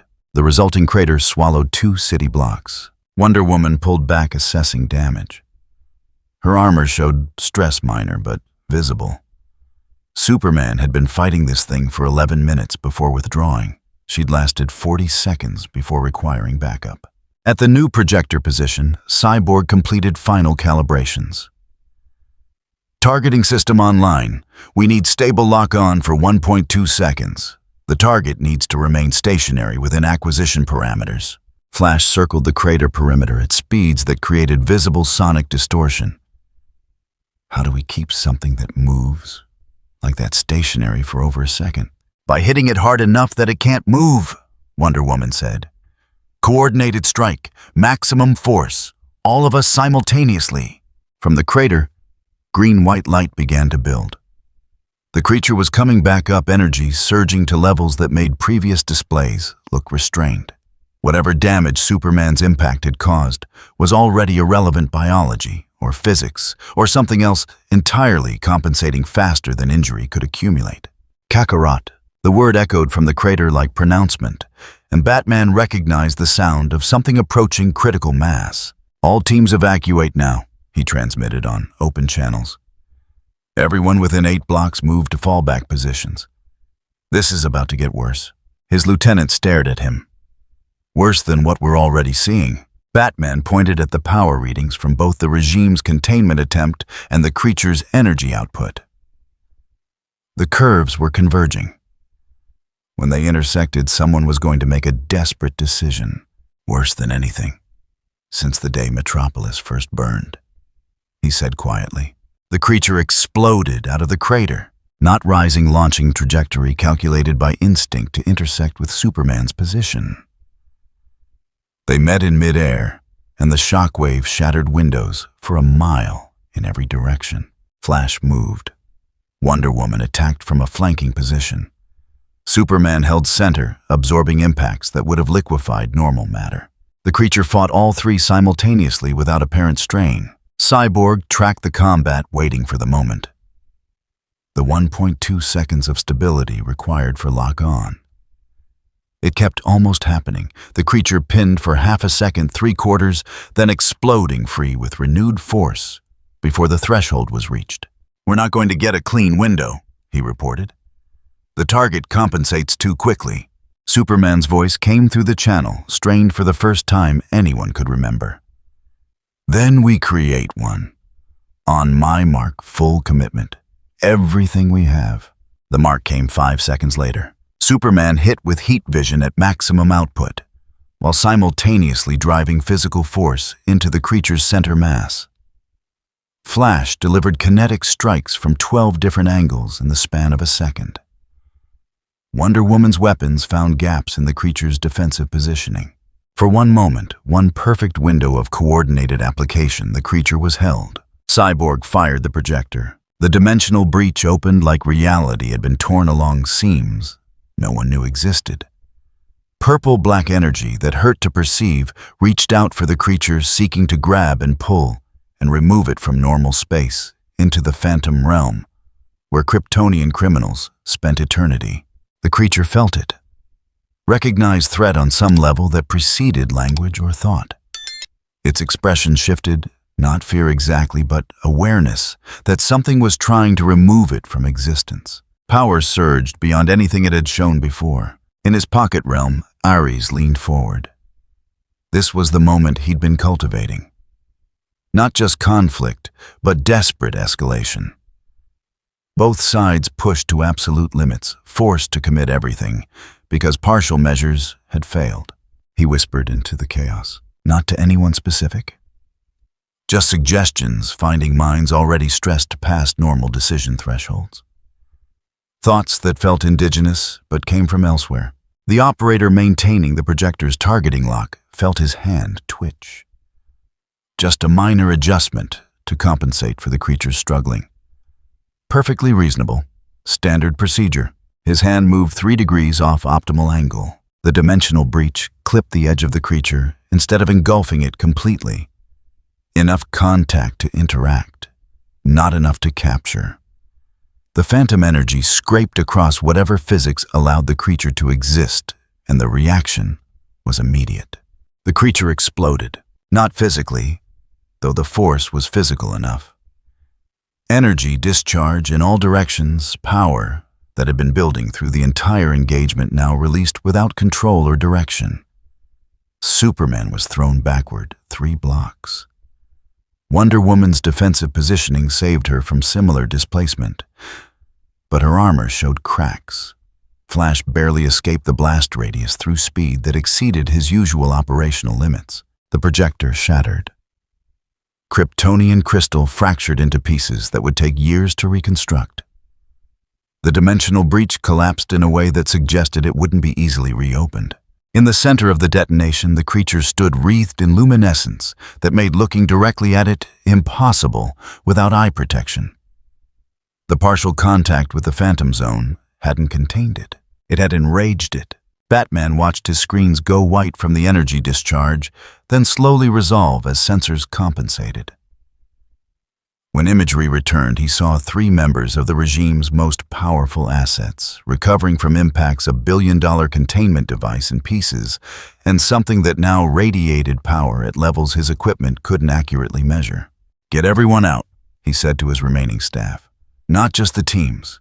Everyone. Every safe house, every operative, every civilian contact we have. Evacuation protocols Alpha through Delta, simultaneous execution. Sir, that will expose our entire network. The network won't matter if there's no city left to operate in. Move." They moved. In the engagement zone, Superman pulled himself from the rubble of a building he'd been thrown through. His uniform was shredded now, cape torn away entirely.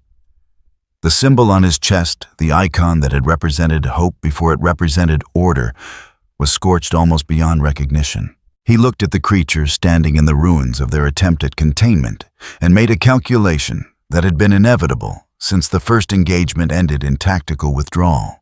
This wasn't about containment anymore. It was about elimination. The creature stood in light that shouldn't exist outside stellar cores. Green-white luminescence radiated from skin that had moved past simple biology into something else, matter holding together through will or physics that operated on principles Earth science couldn't catalog. Superman rose from rubble 3 blocks away. His body ached in ways that Kryptonian physiology had been designed to prevent. Not damage exactly. His cells were already compensating solar energy flooding systems that had momentarily registered strain.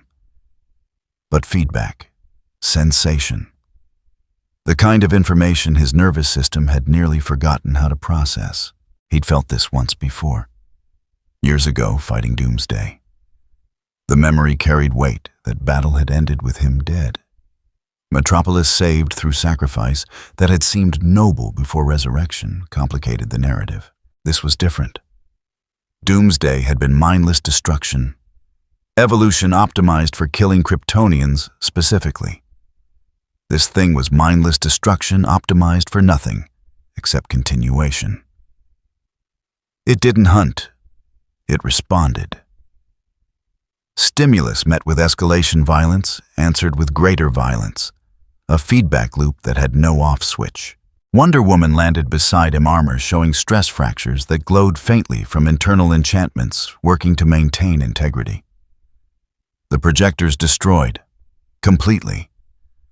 Cyborg estimates 6 months minimum to rebuild if we can even source replacement components. Then we proceed without it. To what end? We've thrown everything at that thing. Multiple coordinated strikes. Your heat vision at maximum. My weapons. Flash's speed. It's not weakening. If anything, it's growing stronger. I know. Superman's voice carried no emotion, just tactical assessment delivered with the flatness of someone reviewing unpleasant data. Which means we stop trying to contain and start trying to eliminate. Wonder Woman studied his expression. She'd fought beside him for years, first as allies, then as soldiers in the regime's establishment. She recognized the look, had seen it the day he'd killed the Joker, the day he'd decided order required absolute commitment, regardless of cost. You're talking about lethal force, maximum application. I'm talking about ending a threat that conventional engagement can't resolve. If that requires methods I'd prefer to avoid, then we add it to the list of things I've done for the greater good. She nodded. No hesitation, no moral debate. That internal conflict had been settled years ago, when they'd chosen to enforce peace through overwhelming power. What's the plan? Superman looked toward the engagement zone, where the creature remained radiating energy that made atmospheric readings spike into ranges that suggested localized reality distortion. We coordinate one more strike. Not to contain. To overwhelm completely. Everything we have applied simultaneously to a single point. And if that doesn't work, then we evacuate Metropolis and call in orbital assets. The words hung between them. Orbital assets meant regime weapons platforms, positioned in geosynchronous orbit. Kinetic bombardment systems capable of delivering megatons of force with pinpoint accuracy. Using them on domestic soil would be admitting that ground-level authority had failed. It would also level everything within a mile radius of impact. Wonder Woman processed the implications. The casualties are acceptable if the alternative is letting that thing continue unchecked. Superman's tone allowed no argument. Assemble the strike team. We execute in 5 minutes. She departed to coordinate. Superman remained among the rubble, watching the creature that had somehow matched him. That had forced him to consider options he'd sworn were reserved for apocalyptic scenarios. This qualified.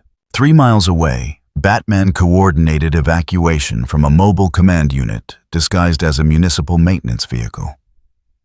His primary command center had been abandoned too close to the engagement zone, too exposed if the regime decided to trace insurgency activity during the chaos.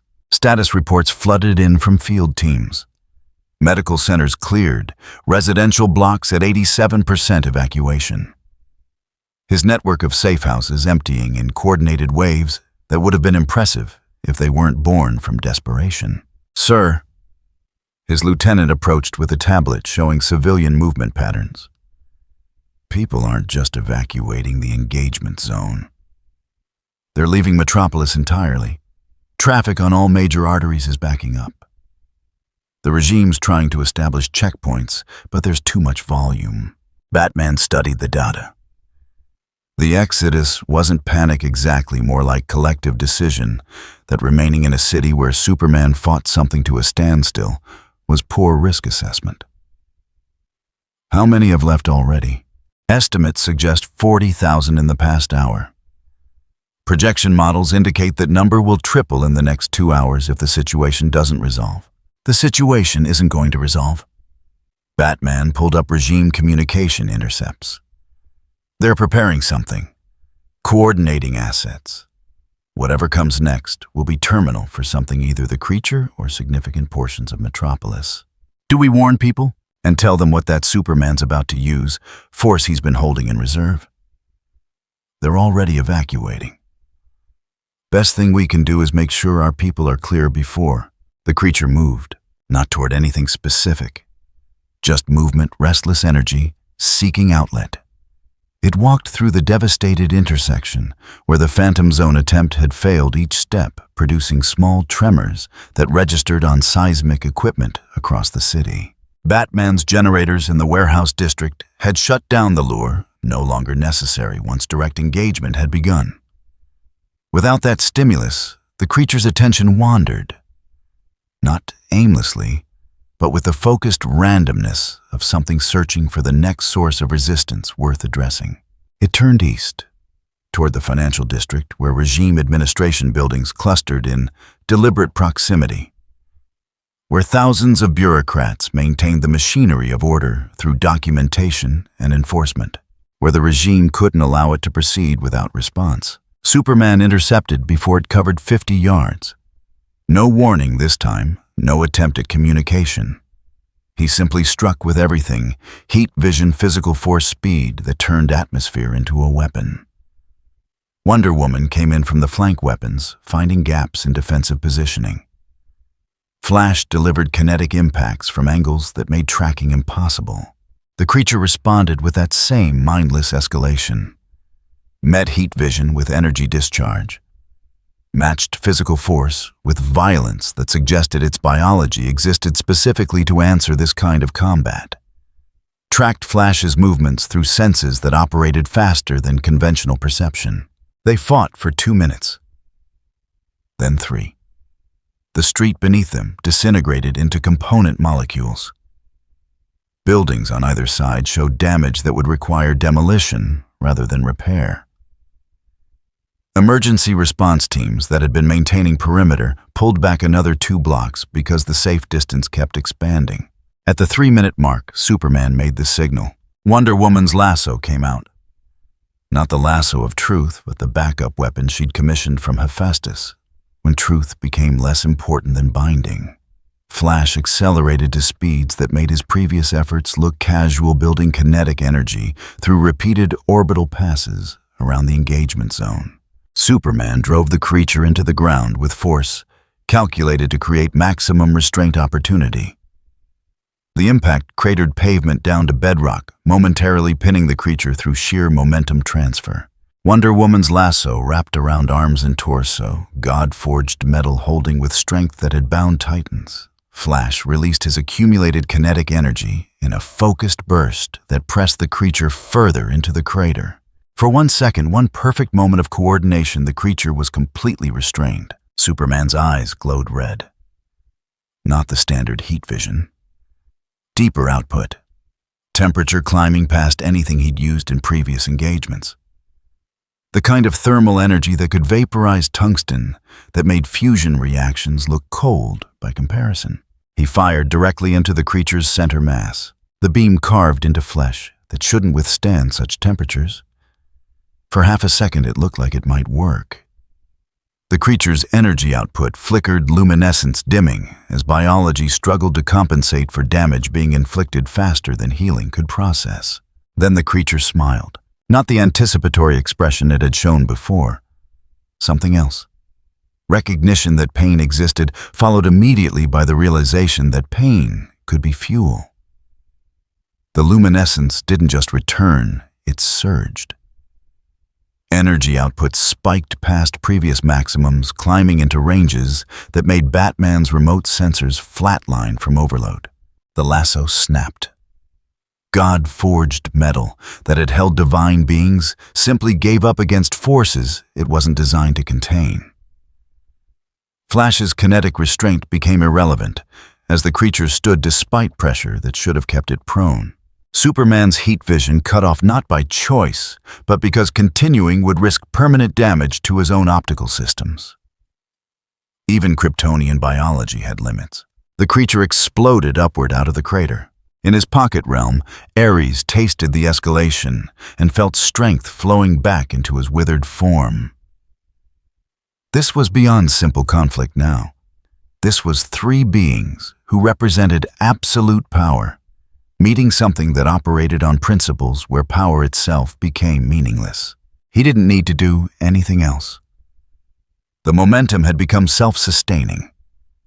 Each side would continue escalating because neither could afford to appear weak, neither could accept defeat, neither could recognize that some conflicts had no resolution except mutual destruction. War didn't need generals when the combatants were this committed. The creature caught Superman mid-flight, drove him through 2 buildings and into the street beyond. Wonder Woman intercepted weapons finding purchase, but doing nothing to slow momentum. Flash tried to create separation, but speed meant nothing when the creature could simply grab whatever moved fastest and squeeze. They tumbled through downtown Metropolis like natural forces given flesh. Every impact created new geography. Every exchange of blows rewrote local architecture. The damage exceeded anything since the original catastrophe that had broken Superman years ago. In the mobile command unit, Batman watched the destruction spread across his tactical displays. The evacuation percentages kept climbing 92% and 95%, approaching total clearance of civilian populations from threatened areas. But there were always people who didn't evacuate, who thought they knew better, who had nowhere to go, who simply couldn't process that the regime's perfect order had developed this kind of fatal flaw. Sir, we're picking up distress calls from an apartment complex in Grid 7. Elderly residents' mobility issues. They're trapped on upper floors. Batman checked the location against the combat trajectory. Grid 7 was directly in the path of the current engagement. Dispatch rescue teams, 4 minutes to extract and clear before the combat shifted direction. Superman had grabbed the creature in a hold that would have crushed standard opponents, was using flight to force relocation away from the financial district. The creature resisted, but Superman had leverage and determination. They arced through the sky, trailing energy discharge trajectory, taking them directly toward Grid 7. Batman's rescue teams were still 3 minutes out. He made the decision in the span of a heartbeat. All teams Grid 7. Emergency extraction. Ignore standard protocols. Get them out now. His operatives moved with efficiency born from years of desperate missions. Vehicles converged from 3 directions. Teams hit the apartment complex at ground level, already identifying fastest routes to upper floors where the trapped residents waited. They had 2 minutes. Superman and the creature hit the adjacent block with force that liquefied asphalt. The apartment complex shook structural supports, groaning as shock waves propagated through foundations never designed for this kind of stress. Batman's teams were inside, moving floor by floor. Elderly residents being carried, some protesting. The rough treatment, others too shocked by the building's movement to do anything except comply. The elevators where dead safety systems had shut them down when seismic activity exceeded tolerances. Everything had to happen via stairs. 1 minute, 30 seconds. The creature broke free from Superman's hold, came back with a strike that sent the Kryptonian through the apartment complex's lower structure. Support columns shattered. Load-bearing walls developed critical fractures. The entire building shifted 3 degrees off vertical. Batman watched his teams through helmet cameras, saw them struggling with residents who'd become dead weight from terror, saw the building's structure failing in real time. Abort. Get out now. Leave anyone who can't move immediately. His team leader's response came through strained breathing. Sir, there's a woman on the 4th floor. Wheelchair. You can die trying to save her, or you can save the 3 people you're already carrying. Choose. Silence on the channel. Then, understood. Extracting now. The teams emerged from the building 30 seconds before it collapsed. Not from combat directly, Superman and the creature had already moved to the next block, but from accumulated structural damage that finally exceeded material tolerance. 8 stories of residential housing folded in on themselves with a terrible efficiency of failed engineering. Batman's teams had extracted 11 people. Building records showed 13 occupied units. His lieutenant looked at him with an expression that tried very hard not to be accusatory. The woman on the 4th floor. We could have We could have lost everyone trying to save everyone. This is what winning looks like when you're already losing. Batman's voice held no emotion, just the flatness of someone who'd made this calculation too many times. Update the casualty projections. The combat continued. Superman had stopped trying to relocate the creature, stopped trying anything, except overwhelming application of force. Wonder Woman matched his commitment weapons, now showing visible damage, but still functional. Flash operated at speeds that were burning through his metabolic reserves faster than nutrition could replenish. The creature fought all three without visible fatigue. If anything, it seemed more energized than at the engagement's start. Every hit it took translated into fuel. Every restriction they attempted became catalyst for greater output. They'd been fighting for 18 minutes. Superman made the call he'd been hoping to avoid. "Command, this is Superman. Authorize orbital strike. Target coordinates uploading now.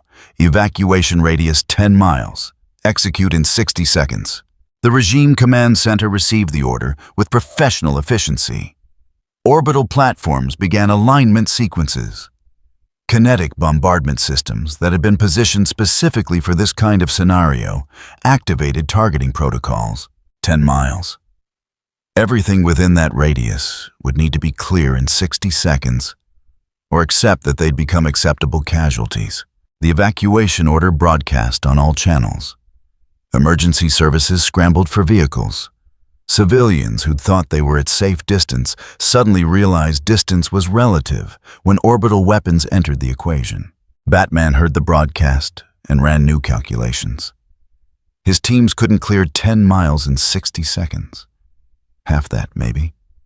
Which meant anyone beyond 5 miles from his current position was on their own. All operatives immediate extraction. Forget the protocols, forget the equipment. Get to minimum safe distance and pray. Superman's aim is better than his judgment. 50 seconds. Superman drove the creature into the ground one final time, creating the deepest crater yet. Wonder Woman and Flash added their force to the restraint holding the creature in place, through combined application of power that would have stopped anything else they'd ever fought. The creature struggled. Energy building. That same terrible escalation that had defined every phase of this engagement. 40 seconds. In his pocket realm, Ares felt the approaching culmination and smiled without joy. This was war in its purest form. Not the sanitized thing the regime practiced, not the careful management of violence within acceptable parameters. This was mutual annihilation as solution power meeting power, until geography itself became negotiable. He could taste his own restoration in the air strength returning with every second of escalated commitment. 30 seconds, the orbital platforms achieved final targeting lock. Kinetic bombardment systems armed. Tungsten rods weighing 6 tons each, prepared to drop from geosynchronous orbit building velocity until impact would release energy equivalent to tactical nuclear weapons. 20 seconds, the creature's energy output reached new peaks. Superman felt his hold weakening, Wonder Woman's restraints beginning to fail, Flash's contribution becoming insufficient against forces that operated outside standard physics. 10 seconds, the creature broke free, not gradually, explosively. Energy discharge that threw all three combatants backward, cleared the crater in a sphere of force that vaporized everything within 50 feet. 5 seconds, Superman made the abort call. Not from mercy, not from doubt. From tactical recognition that orbital bombardment required stable targeting and the creature was no longer stable. It was moving trajectory, unpredictable speed sufficient that impact coordinates would be obsolete before the rods could reach ground level. The abort order transmitted. Orbital platforms stood down. The tungsten rods remained in their launch tubes, potential energy waiting for better circumstances. The creature stood in the center of its latest detonation, wreathed in luminescence that had stopped looking like light and started looking like something else. Matter transition. Energy made visible. Physics requesting permission to stop applying. It looked at Superman with that same expression, anticipation mixed with recognition, waiting for what came next. Superman looked back and realized something fundamental. He couldn't win this. Not here, not now, not with conventional engagement or orbital assets or anything in the regime's considerable arsenal. Every method they'd attempted had failed. Every escalation had been matched. Every restraint had proven temporary, which left options that existed outside conventional frameworks entirely. He opened a channel to the regime's Strategic Operations Center. Contact Magic Division. Tell them I need dimensional specialists, whatever it costs. Wonder Woman landed beside him, understanding immediately what he was proposing. You said you'd never work with them again. Not after they betrayed us. I remember. Superman's expression held no warmth. But that thing isn't going to negotiate. Isn't going to tire. Isn't going to do anything except continue until something breaks. If magic is what it takes to achieve resolution, then we adapt. The command center acknowledged. Began making contact with assets Superman had sworn never to deploy again. In his mobile unit, Batman intercepted the communication and felt something close to despair. Superman was calling in magical reinforcement, which meant the situation had deteriorated past tactical solutions, past conventional warfare, into territory where outcomes became impossible to predict. He'd opened a door to the multiverse, hoping for leverage. What had arrived was appetite, and now both sides were committed to escalation that had no obvious ceiling. The creature stood waiting patient as entropy while Metropolis burned around it. And the regime prepared methods that existed outside physics entirely. The creature walked through Metropolis like physics was optional, not destroying deliberately, just moving, and destruction followed because buildings weren't designed to withstand the energy field that surrounded it. Glass shattered in advance of its passage. Concrete developed stress fractures from proximity. Metal supports groaned as molecular bonds questioned their continued utility. Behind it, Metropolis bled infrastructure. The regime's coordination center had grown quieter over the past 23 minutes. Analysts still worked their stations monitoring data streams and updating threat assessments. But the usual efficiency had developed gaps. People glanced at each other more frequently. Checked escape routes with eyes that thought supervisors weren't watching. They'd all seen Superman fight before, seen him dismantle threats with casual confidence. This wasn't that. This was Superman calling for reinforcement he'd sworn never to use, which meant the situation had degraded past standard protocols into territory where outcomes became genuinely uncertain. On the primary display, the creature's thermal signature blazed white-hot against infrared sensors. Around it, response units maintained perimeter at distances that kept expanding, because safe turned out to be relative when dealing with something that redefined environmental conditions just by existing. Superman landed on the coordination center's operations deck without announcement. His arrival created a moment of frozen efficiency as every analyst processed his appearance simultaneously. The uniform damage was worse than before. Tears had become gashes, scorch marks had spread into charred sections. His cape was completely gone. The symbol on his chest was barely recognizable, but his expression held no doubt, just calculation. Status on magical assets, he said, voice carrying across the operations floor with perfect clarity despite the ambient noise. The league coordinator pulled up communication logs. Contact established with Dr. Fate. He's refused deployment. Constantine responded, but his price exceeds authorization parameters. Zatanna is off-world. We're still attempting to reach. Pay Constantine's price, whatever it is. Sir, he's demanding full amnesty for his associates. Release of political prisoners held in. I said pay it. Get him deployed within 5 minutes or find someone else who can do what he does. The coordinator swallowed whatever objection had been forming and began transmitting authorization codes. Superman moved to the tactical display where Wonder Woman was coordinating defense positions. We're running out of real estate, she said without preamble. The creature's current trajectory takes it through the administrative complex. If we don't redirect in the next 4 minutes, it hits the central command infrastructure. Superman studied the projected path. The administrative complex housed the machinery of regime governance servers, personnel, the documented authority that transformed power into policy. Losing it wouldn't break the regime militarily, but it would create chaos that could take months to restore. Evacuation status, 98%. Stragglers refusing to leave, and emergency personnel who won't abandon their posts. Then we write off the building. It's infrastructure. Replaceable. He pulled up energy readings from the creature's last position. I'm more concerned about what happens if Constantine's binding fails. You think it will? I think that thing breaks every restraint we've attempted. Magic might work differently, or it might just add to the list of failed containment methods. His jaw tightened.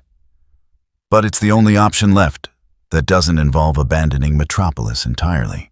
3 miles away, Batman coordinated his own evacuation from a position that was rapidly becoming untenable. His mobile command unit had relocated twice in the past 10 minutes, always staying ahead of the creature's wandering trajectory, but never quite achieving comfortable distance. Sir, we've cleared all primary assets. Remaining personnel are at Rally Point Gamma, awaiting transport. His lieutenant's voice carried exhaustion that went beyond physical fatigue. The network's exposed. Everything we've built over 3 years is visible to anyone paying attention. Batman didn't look away from his displays. The network was already compromised the moment Superman started calling in favors from people who hate him. If Constantine's working with the regime, he'll sell us out within 24 hours, regardless of what deals were made. So we abandon Metropolis. We relocate operations and watch what happens when Superman realizes magic won't solve this either. He pulled up projections that had been running in background processing. That thing isn't responding to power. It's generating power in response to opposition. Every attempt to contain it has made it stronger. Eventually, someone's going to recognize the pattern. And when they do, they'll try the one thing they haven't tried yet. Batman's expression remained neutral, but his hands had tightened on the console edge. Withdrawal. Complete disengagement. Stop feeding it opposition and see if it eventually loses interest.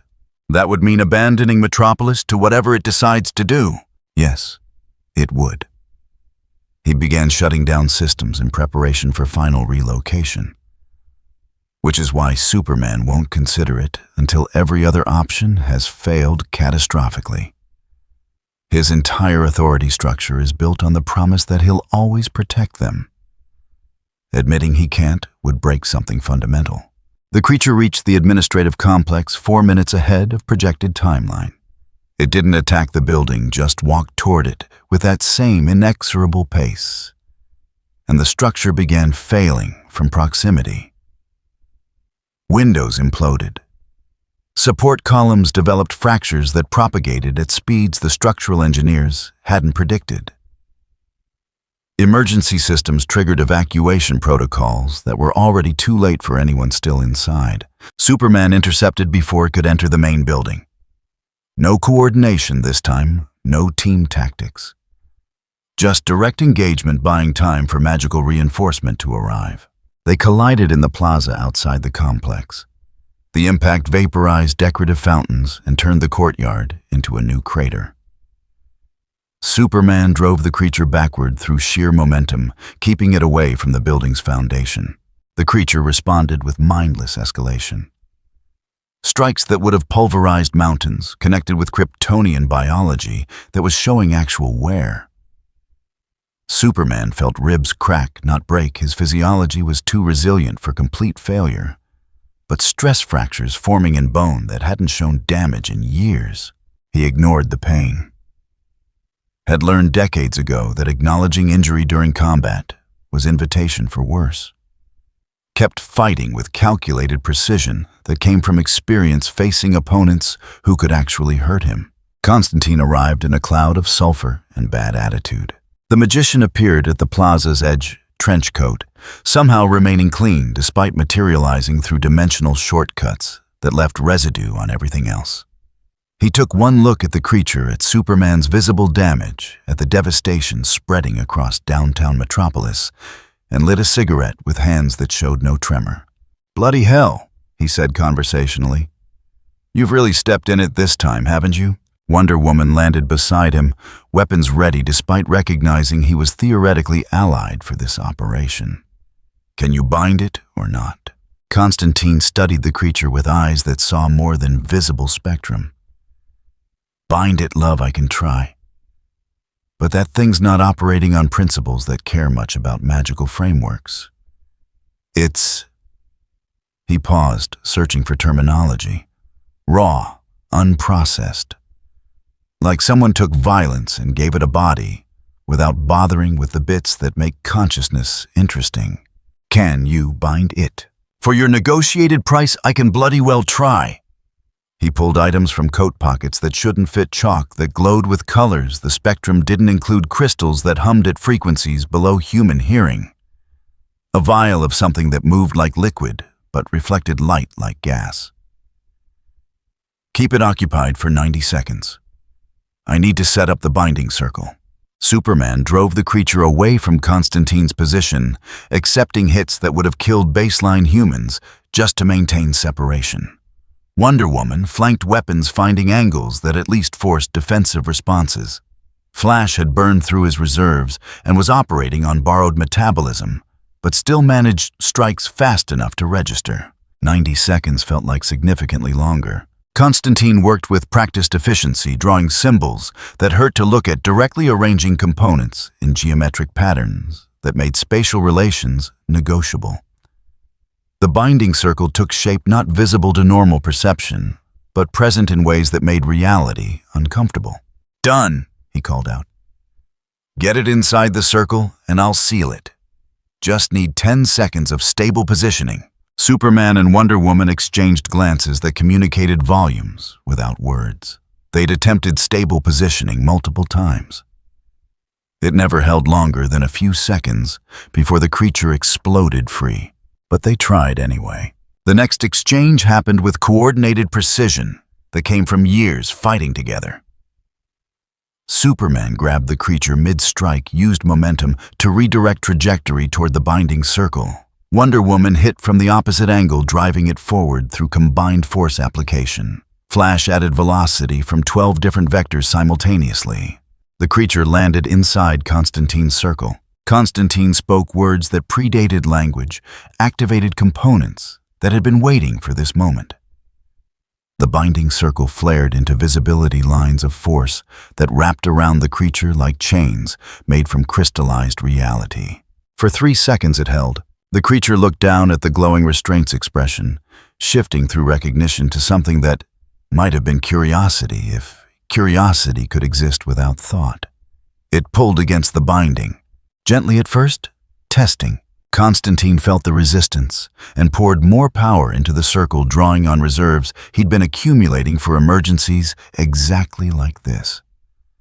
The binding tightened, force meeting force, in a contest between magical framework and whatever biology allowed the creature to function.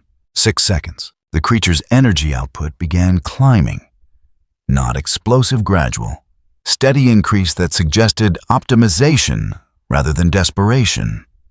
It pulled harder against the binding, and Constantine felt his circle straining under pressure it hadn't been designed to withstand. 8 seconds. It's adapting. Constantine's voice carried strain now. The bloody thing's learning how the binding works and compensating in real time. Superman moved to assist, though he had no magic of his own to contribute. "Can you hold it?" "Ask me in 2 seconds. 10 seconds. The binding shattered, not slowly, not with progressive failure that gave warning. The circle simply ceased to exist, magical framework overwhelmed by forces that didn't care about metaphysical constraints. Constantine was thrown backward by backlash, smoking slightly from feedback that had exceeded his defensive preparations. The creature stood in the center of the broken binding luminescence, intensified from the interaction. It looked at Constantine with that same terrible patience, waiting to see what came next.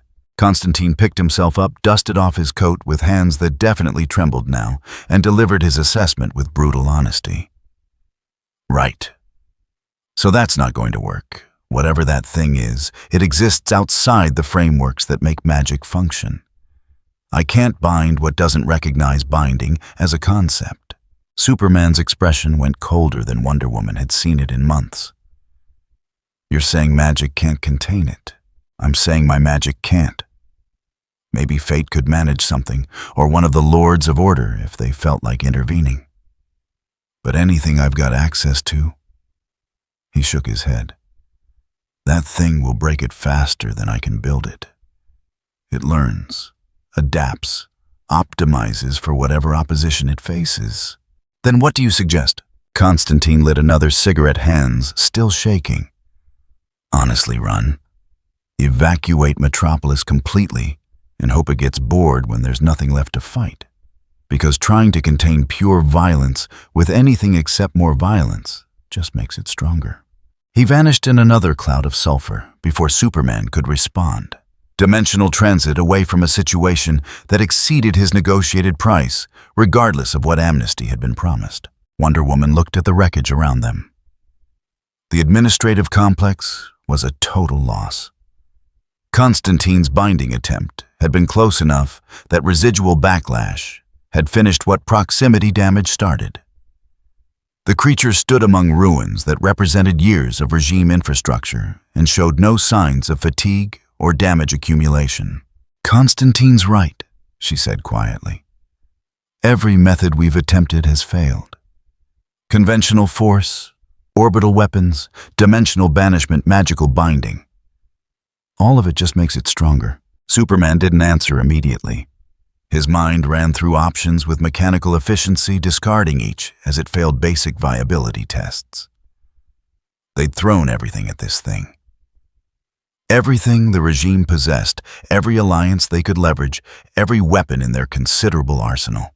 Nothing had worked, which left the one option he'd been avoiding since this started. Order full evacuation to Multiverse, he said. Everyone. Metropolis gets abandoned. We establish new perimeter 50 miles out and monitor the situation from there. Wonder Woman stared at him. In 3 years of regime operations, she'd never heard him suggest abandoning a city. And if it follows the evacuation, then we keep evacuating until we find a distance it won't cross. But staying here, continuing to engage it, that's just creating more opportunities for it to demonstrate we can't win. He took one last look at the creature standing in the ruins of regime authority, then flew toward the coordination center to begin organizing withdrawal. Behind him, Metropolis continued burning. Batman watched the evacuation order broadcast across all channels and allowed himself a moment of something that wasn't quite satisfaction. Superman had blinked, had admitted he couldn't protect Metropolis against this thing, had chosen preservation over pride. It wouldn't last. Superman would regroup, reassess, come back with new tactics and renewed determination. But for now, in this moment, the symbol had shown cracks wide enough that everyone could see through to the fallible being beneath. All teams coordinate with regime evacuation efforts. I know it feels wrong helping them, but right now everyone's on the same side getting clear before that thing decides random destruction is more interesting than waiting. His lieutenant pulled up population tracking. Evacuation's actually proceeding smoothly. Most people started leaving when Superman called for orbital strikes. The ones remaining are either emergency services or people who genuinely have nowhere else to go. Focus on the latter group. Regime will handle their own. We extract anyone who'd fall through bureaucratic cracks. The evacuation took 4 hours. 4 hours of coordinated movement as a city of 8 million reduced itself to empty streets and abandoned buildings. Transport networks ran past capacity. Highways became parking lots moving at 5 miles per hour. Every available vehicle got pressed into service, carrying people who'd lived under regime order for years and were now being told that order couldn't protect them. Through it all, the creature walked, not chasing the evacuation, not attacking deliberately, just moving through the city, with that same inexorable pace, and buildings fell because they couldn't withstand proximity. Streets cracked. Infrastructure failed. Metropolis died by degrees as something that existed outside normal physics wandered through its architecture. Superman maintained observation from altitude, tracking the creature's movement without engaging. Every instinct he possessed screamed to go back down, to try one more time to refuse retreat. But tactical reality overrode instinct. Nothing they'd attempted had worked. Continuing engagement would just produce more footage of failure. Better to withdraw, regroup, and accept that this was a problem without immediate solution. The last civilians cleared Metropolis city limits as dawn broke over ruins that had been a functioning city 12 hours ago. Emergency services established perimeter at the 50-mile mark Superman had specified. Refugee camps began forming in suburban areas that had never imagined they'd host the entire population of Metropolis. In the abandoned city, the creature stood in what had been the financial district. It turned slowly, scanning surroundings that no longer contained opposition or resistance or anything except empty buildings and broken infrastructure. For 30 minutes, it didn't move. Just stood there, energy output gradually declining from combat levels to something approaching dormancy. Then it sat down among the rubble cross-legged and appeared to sleep. At the monitoring station 50 miles away, analysts watched the thermal signature drop to baseline levels and wondered what came next. Superman stood at the observation window looking toward Metropolis on the horizon. The city that had been his responsibility, that he'd sworn to protect, that now sat empty because protection had proven impossible against something that answered force with greater force in an endless feedback loop. Wonder Woman approached armor finally showing signs of being beyond field repair. What do we do now?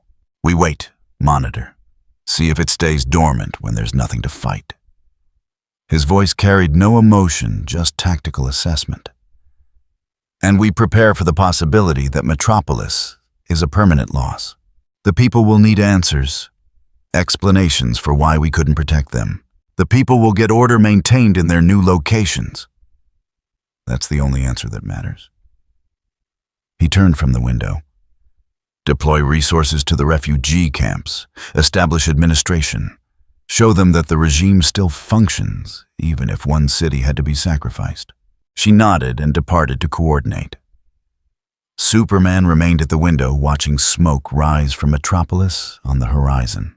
In a vehicle, 53 miles from the abandoned city, Batman shut down his monitoring equipment and leaned back with exhaustion that went beyond physical. His network was exposed. His operational capacity was compromised. Metropolis, the city he'd fought to save for 3 years, sat empty because he'd opened a door hoping for leverage and received catastrophe instead. But Superman had retreated, had shown the world that his authority had limits, had demonstrated that force didn't solve everything. Whether that was worth the cost wouldn't be clear for years. His lieutenant sat in the passenger seat, staring at nothing. What did we accomplish? Batman didn't answer immediately. Watched the dawn spread across landscape that now hosted 8 million refugees who'd learned overnight that Superman couldn't protect them from everything. We proved a point, he said finally. Whether anyone learns from it remains to be seen. In the empty city, the creature slept among ruins of systems that had thought they controlled everything. Metropolis died over 3 days, not from violence, though violence had certainly contributed. From abandonment. Buildings designed for constant occupation developed problems when climate control systems shut down and nobody remained to notice. Pipes froze and burst. Electrical grids destabilized without load management. Infrastructure that required human attention began failing in cascading sequences that would have been preventable if anyone had stayed.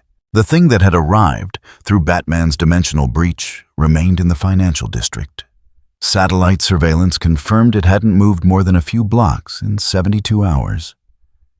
Just sat among wreckage, occasionally shifting position power output, holding steady at levels that suggested dormancy rather than active threat assessment, waiting for something that wasn't coming. 51 miles from the abandoned city, the refugee camps had evolved past emergency response into something approaching permanence. Regime administrators worked with mechanical efficiency to establish order among 8 million displaced persons. Food distribution, medical services, security protocols that ensured compliance even when people had lost homes and livelihoods. Superman visited the largest camp on the 4th day. His uniform had been replaced, new fabric, pristine condition symbol restored to its intended clarity. The damage from combat had been erased. The illusion of invulnerability carefully reconstructed. He walked through rows of temporary housing while cameras recorded every step. The regime's media division had orchestrated this carefully, show the people that their protector hadn't abandoned them. That order would be maintained regardless of setbacks. A woman approached him. Middle-aged, wearing clothes that had been expensive before 3 days of refugee camp living. Her face carried the particular exhaustion of someone who'd stopped sleeping because nightmares were worse than fatigue. "When can we go home?" she asked. Superman's response had been prepared by advisors who understood messaging better than he did. "When it's safe. The threat is contained through isolation. As long as it remains dormant, we maintain monitoring and prepare for eventual resolution." "You mean you're hoping it leaves?" The cameras were still recording. Superman's jaw tightened fractionally before discipline reasserted control. "I mean, we're managing a situation that exceeded conventional parameters. Your safety is the priority. Metropolis is infrastructure, replaceable. My home was in Metropolis. Your home is wherever the regime ensures your protection. That's what order means." She turned away without responding. Superman continued his walk through the camp, offering reassurances that sounded increasingly hollow even to his own hearing. Behind him, the woman rejoined a group of refugees who'd been displaced from everything they'd built. They didn't look reassured. 30 miles in a different direction, Batman coordinated insurgency operations from a safe house that had been backup to the backup. His network was compromised, but not destroyed. People who'd spent years learning to operate underground didn't forget those skills just because one city had fallen. Public sentiment analysis is interesting. His lieutenant reported pulling up data aggregated from social channels the regime monitored but couldn't fully suppress.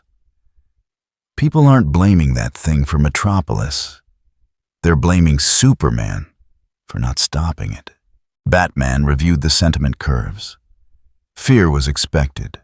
Anger at displacement made sense. But underneath ran something more significant doubt.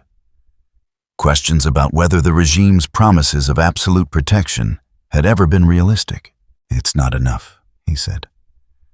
"Doubt doesn't become rebellion until people see alternatives. Right now they're just scared and homeless. So what's our next move? We wait. Provide support to refugees where regime services fall short. Remind people that resistance existed before the crisis and will exist after. And we watch what Superman does when he realizes dormancy isn't resolution." In the ruins of Metropolis, Broly sat in debris that had once been someone's office building. Computers lay shattered around him. Filing cabinets had been reduced to scrap metal. But he paid no attention to surroundings. His focus had turned inward to something that existed between consciousness and instinct. The fight had ended. Opposition had ceased. Every stimulus that triggered his combat reflexes had withdrawn to distances that didn't register as threatening. For something that existed primarily to answer violence with greater violence, the absence created a problem biology hadn't prepared him to solve. He was bored, not in any way that involved actual thought. Boredom required enough cognitive function to recognize the state and desire change. What Broly experienced was simpler biological drive seeking outlet and finding nothing worth engaging. He rose after 74 hours of near motionless waiting. Stretched with movements that made the air around him distort from residual power discharge. Looked toward the horizon where sensors he couldn't consciously detect told him concentrated populations existed. Populations meant potential opposition. Opposition meant purpose.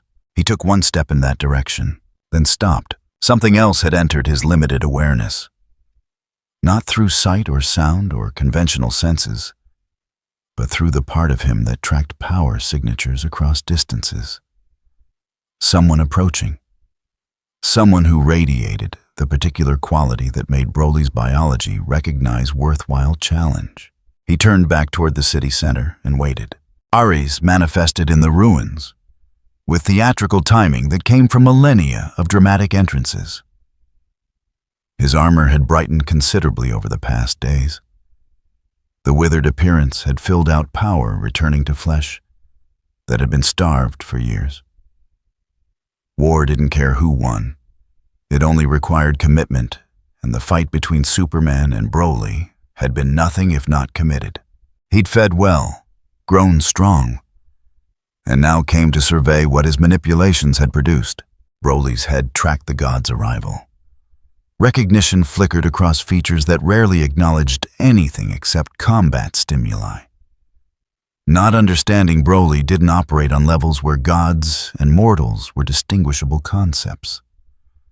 Just awareness that something powerful had arrived. Ares smiled. Magnificent. You've accomplished more in 3 days than I could have managed in 3 years. Superman's authority fractured. His perfect city abandoned. 8 million people learning that protection was always conditional. Broly tilted his head fractionally. The gesture might have been curiosity or just tracking the god's movement. His power output remained dormant, but readiness lurked beneath the surface. You and I, we could accomplish so much together. Ares continued warming to a recruitment pitch that had worked on countless beings throughout history. I provide direction. You provide force. Together we remake this world into something honest, where power doesn't pretend to be justice, and violence doesn't hide behind symbols. Broly's face shifted. The anticipatory look returned. That terrible recognition of something worth addressing. Ares noticed too late. The god had made a fundamental error. He'd assumed that because he'd influenced Broly's arrival, he possessed some measure of control. That his manipulations created obligation. That war gods could command forces they'd merely redirected. Broly didn't serve, didn't follow, didn't process concepts like alliance or mutual benefit. He responded to opposition with violence, and Ares had just identified himself as something powerful enough to register as opposition. The fight lasted 8 seconds. Ares brought divine strength, millennia of combat experience power that had shaped civilizations through well-applied brutality. Against baseline mortals, against most meta-humans, against threats that understood self-preservation, it would have been sufficient. Broly hit him anyway. The first strike sent the god through what remained of 3 buildings. Ares recovered, brought his own power to bear, landed hits that would have atomized lesser beings. Broly absorbed the damage, let it fuel his next response, came back with force that made their previous exchange look restrained. 4 seconds in, Ares recognized his mistake. 6 seconds in, he attempted retreat. 8 seconds in, Broly's fist connected with divine armor that had survived wars predating recorded history. The armor shattered. Ares fell. Not dead gods didn't die from physical trauma alone, but broken in ways that would take decades to heal. His power bled out into surrounding reality, divine essence scattering, because the vessel that contained it had developed critical structural failures. He vanished back to his pocket realm before Broly could deliver finishing strikes that might actually achieve divine termination. The retreat was instinctive survival reflex, overriding pride. Broly looked at the space where the god had been, seemed to consider pursuit, then lost interest when the stimulus disappeared. He returned to his previous position among the ruins and settled back into waiting. The entire exchange had been monitored by regime surveillance. Within minutes, analysis reached Superman at the refugee camp where he'd been making appearances designed to restore confidence. Wonder Woman found him reviewing the footage. Ares was behind the dimensional breach manipulation, the targeting shift that brought it here instead of wherever Batman intended. Superman replayed the 8-second fight. Ares' power had been considerable. The god had faced the entire Justice League before and survived. Seeing him dismantled so efficiently provided new data points about what they'd been fighting. At least we know it can be injured, Wonder Woman offered. Ares is injured. That thing showed no damage accumulation. He closed the footage. We also know it's getting restless. 74 hours of dormancy, then immediate violence when stimulus presented itself, meaning it will eventually seek out opposition if we don't provide any, meaning containment through avoidance has a shelf life. Superman pulled up mapping data. Nearest major population center to Metropolis is Gotham. If it heads that direction, we'll have the same problem in a different city. They looked at each other with the shared understanding of people who'd run out of good options and were now evaluating increasingly bad ones. There might be one alternative, Wonder Woman said carefully. The dimensional breach Batman opened. If we could replicate the technology, send it back where it came from, or send it somewhere else entirely, somewhere unpopulated. Let it be another reality's problem. Superman considered the proposal. It meant working with technology Batman had developed. Meant admitting they couldn't solve this through force. Meant accepting that some threats required solutions outside the regime's standard operational frameworks. Contact our science division. Have them analyze Batman's breach technology. If we can reconstruct the device... He paused. We'll need Batman himself. He's the only one who understands the specifications well enough to ensure it works. You want to negotiate with the insurgency. I want to solve a problem that threatens everyone regardless of political alignment. Batman opened this door. He can help close it. The message reached Batman 6 hours later, through channels that both sides pretended didn't exist. Regime intelligence proposing collaboration, offering resources and temporary ceasefire in exchange for technical assistance with dimensional breach technology. His lieutenant read the proposal with visible skepticism. It's a trap. Has to be. Superman doesn't negotiate. Superman doesn't negotiate when he's winning.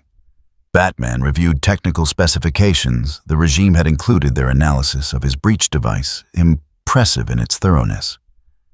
Right now, he's trying to manage 8 million refugees while that thing sits in Metropolis getting bored. He's desperate enough to work with enemies. So we help him after everything. We help solve a problem I created. That thing is here because I opened a door without understanding what might come through.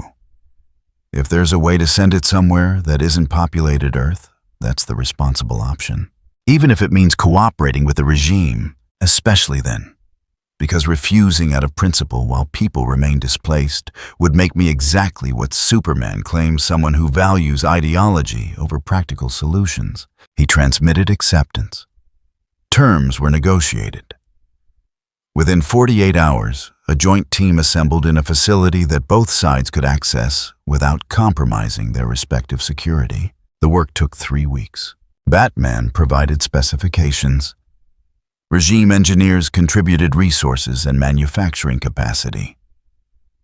Together they built something neither side could have managed alone, a dimensional breach device that could theoretically open portway to unpopulated realities where Broly could exist without threatening civilian populations. Theoretically, the device deployed to Metropolis on a cold morning, when satellite imagery confirmed Broly had begun wandering again. Not toward population centers, yet just restless movement through empty streets. Testing boundaries. Seeking stimulus. Superman, Wonder Woman, and Flash took positions around the deployment site. Batman coordinated from remote location, unwilling to trust the ceasefire enough to expose himself directly. The device hummed to life, reality bending, as dimensional barriers became negotiable. A portal opened. Not to Broly's home reality that would just make him someone else's problem while leaving the door open for return.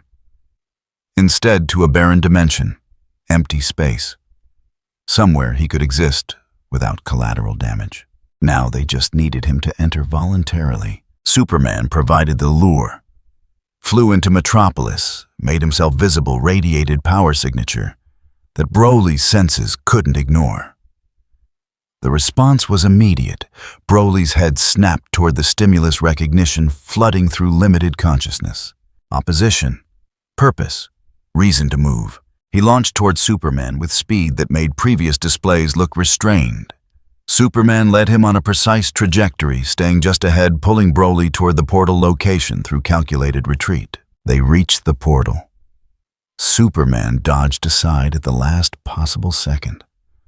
Broly's momentum carried him forward into the dimensional breach, into the empty space beyond. The portal collapsed behind him. Seals engaged. Dimensional barriers solidified.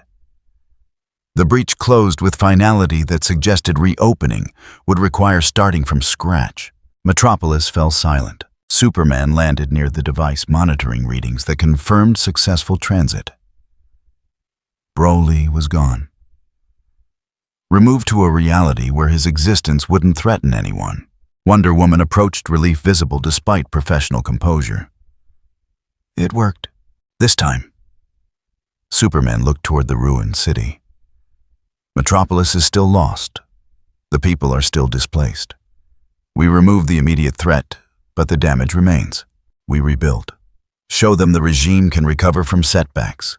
They watched me fail to protect them. Watched me retreat. Abandon the city. Call for help I'd sworn never to need. His voice carried no emotion, just cold assessment. Rebuilding infrastructure is simple. Rebuilding trust is different. In his remote location, Batman observed the successful portal closure and began shutting down monitoring equipment. The threat had been contained. His responsibility for creating it had been addressed as much as possible. But the cost remained visible in every refugee camp, every abandoned building, every person who'd learned that Superman's protection had limits. Sir, his lieutenant appeared with updated intelligence reports. Public sentiment analysis from the camps. People are returning to Metropolis despite official recommendations. They're not waiting for regime approval, just going home. Batman pulled up the data. Small groups at first, then larger waves. People who'd been displaced deciding for themselves when it was safe to return, rather than waiting for Superman to tell them. Not rebellion exactly, just independence. How is the regime responding? They're not. Superman authorized the return, said people could make their own decisions about acceptable risk. Batman leaned back, processing implications. Superman admitting people could assess their own safety. Regime authority acknowledging that citizens might understand their needs better than centralized control. Small changes, probably temporary, but changes nonetheless. What about us? His lieutenant asked. What's the insurgency's next move? Batman considered the question. His network was exposed, but not destroyed. The regime was weakened, but not broken. Metropolis would rebuild probably under tighter control than before, as Superman compensated for perceived failures. But 8 million people had seen Superman bleed, had watched order prove insufficient, had learned that protection was conditional. We do what we've always done, he said. Provide alternatives, remind people that authority isn't the same as wisdom, and wait for the next time Superman's promises collide with reality. In the empty dimension where Broly now existed, surrounded by nothing except void, he settled into a position that approximated rest. No opposition here, no stimulus, no purpose, just existence. Eternal and unchanging. For something that lived to fight it was the closest approximation to death that biology would allow. But in the space between dimensions, where reality became negotiable, and physics forgot its rules, a presence observed. Not Ares, the war god, remained in his own realm, healing from injuries that would take decades to fully mend. Something else. Something that had noticed when barriers between realities became permeable. Something interested in worlds where gods could bleed and order could fail. Darkseid's observation was patient, methodical, recording data about a reality that had just demonstrated fascinating vulnerabilities. Earth had proven it could barely handle one threat beyond its normal parameters. The new god filed that information away for future consideration, then returned his attention to other calculations. Apocalypse could wait. Time favored those patient enough to let wounds fester before applying pressure. On Earth, Metropolis began its recovery. Buildings were assessed, infrastructure was repaired.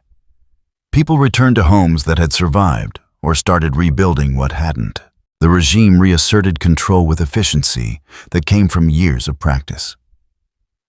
Superman made public appearances, demonstrating that order had been restored. The official narrative framed Metropolis's evacuation as successful crisis management, rather than admission of defeat. Most people accepted the narrative. Most. But in quiet conversations, in spaces where surveillance couldn't quite reach, questions persisted. Well, what if it happened again? What if Superman couldn't protect them? What if order was just another word for hoping threats stayed manageable? The insurgency didn't have answers. Just presence. Just the reminder that alternatives existed for those willing to question. And in the ruins that hadn't yet been cleared in shadows between buildings being reconstructed, people gathered who'd learned that protection was conditional and freedom was a risk you accepted rather than a gift you received. Metropolis rebuilt. The regime endured. The insurgency adapted. Nothing had been resolved, but everything had changed. No heroes ruled. No heroes saved. Just people making choices in a world that had stopped pretending certainty was possible. Freedom in the ruins, not the kind anyone had wanted. Just the kind that remained when everything else burned away. This story explores what happens when a battle-obsessed madman is thrown into a dark superhero world. Broly has no interest in power or ruling the world. He isn't chasing domination or ideology. What he wants is far simpler to satisfy his endless hunger for combat. The world of injustice is not a place designed for that kind of existence. And yet there is something deeply compelling about watching Broly tear through its imposed order. He doesn't choose sides. He doesn't liberate or conquer. Instead, he shatters the foundations of both the regime and the insurgency, collapsing the belief that superheroes have the right to decide the fate of the world. The story ends with an Earth that no longer has a superhero regime. No regime. No insurgency. No rulers claiming moral authority in the name of justice. The people are freer, but that freedom is unstable, and another power may eventually rise to take control. In the end, that is all Broly is capable of doing, because he is not a warrior driven by higher ideals. He is a force that breaks systems, not one that builds them. If you enjoyed this video, don't forget to leave a like and subscribe to the channel, and be sure to turn on notification so you won't miss our future video. Thank you for watching, and we will see you next time.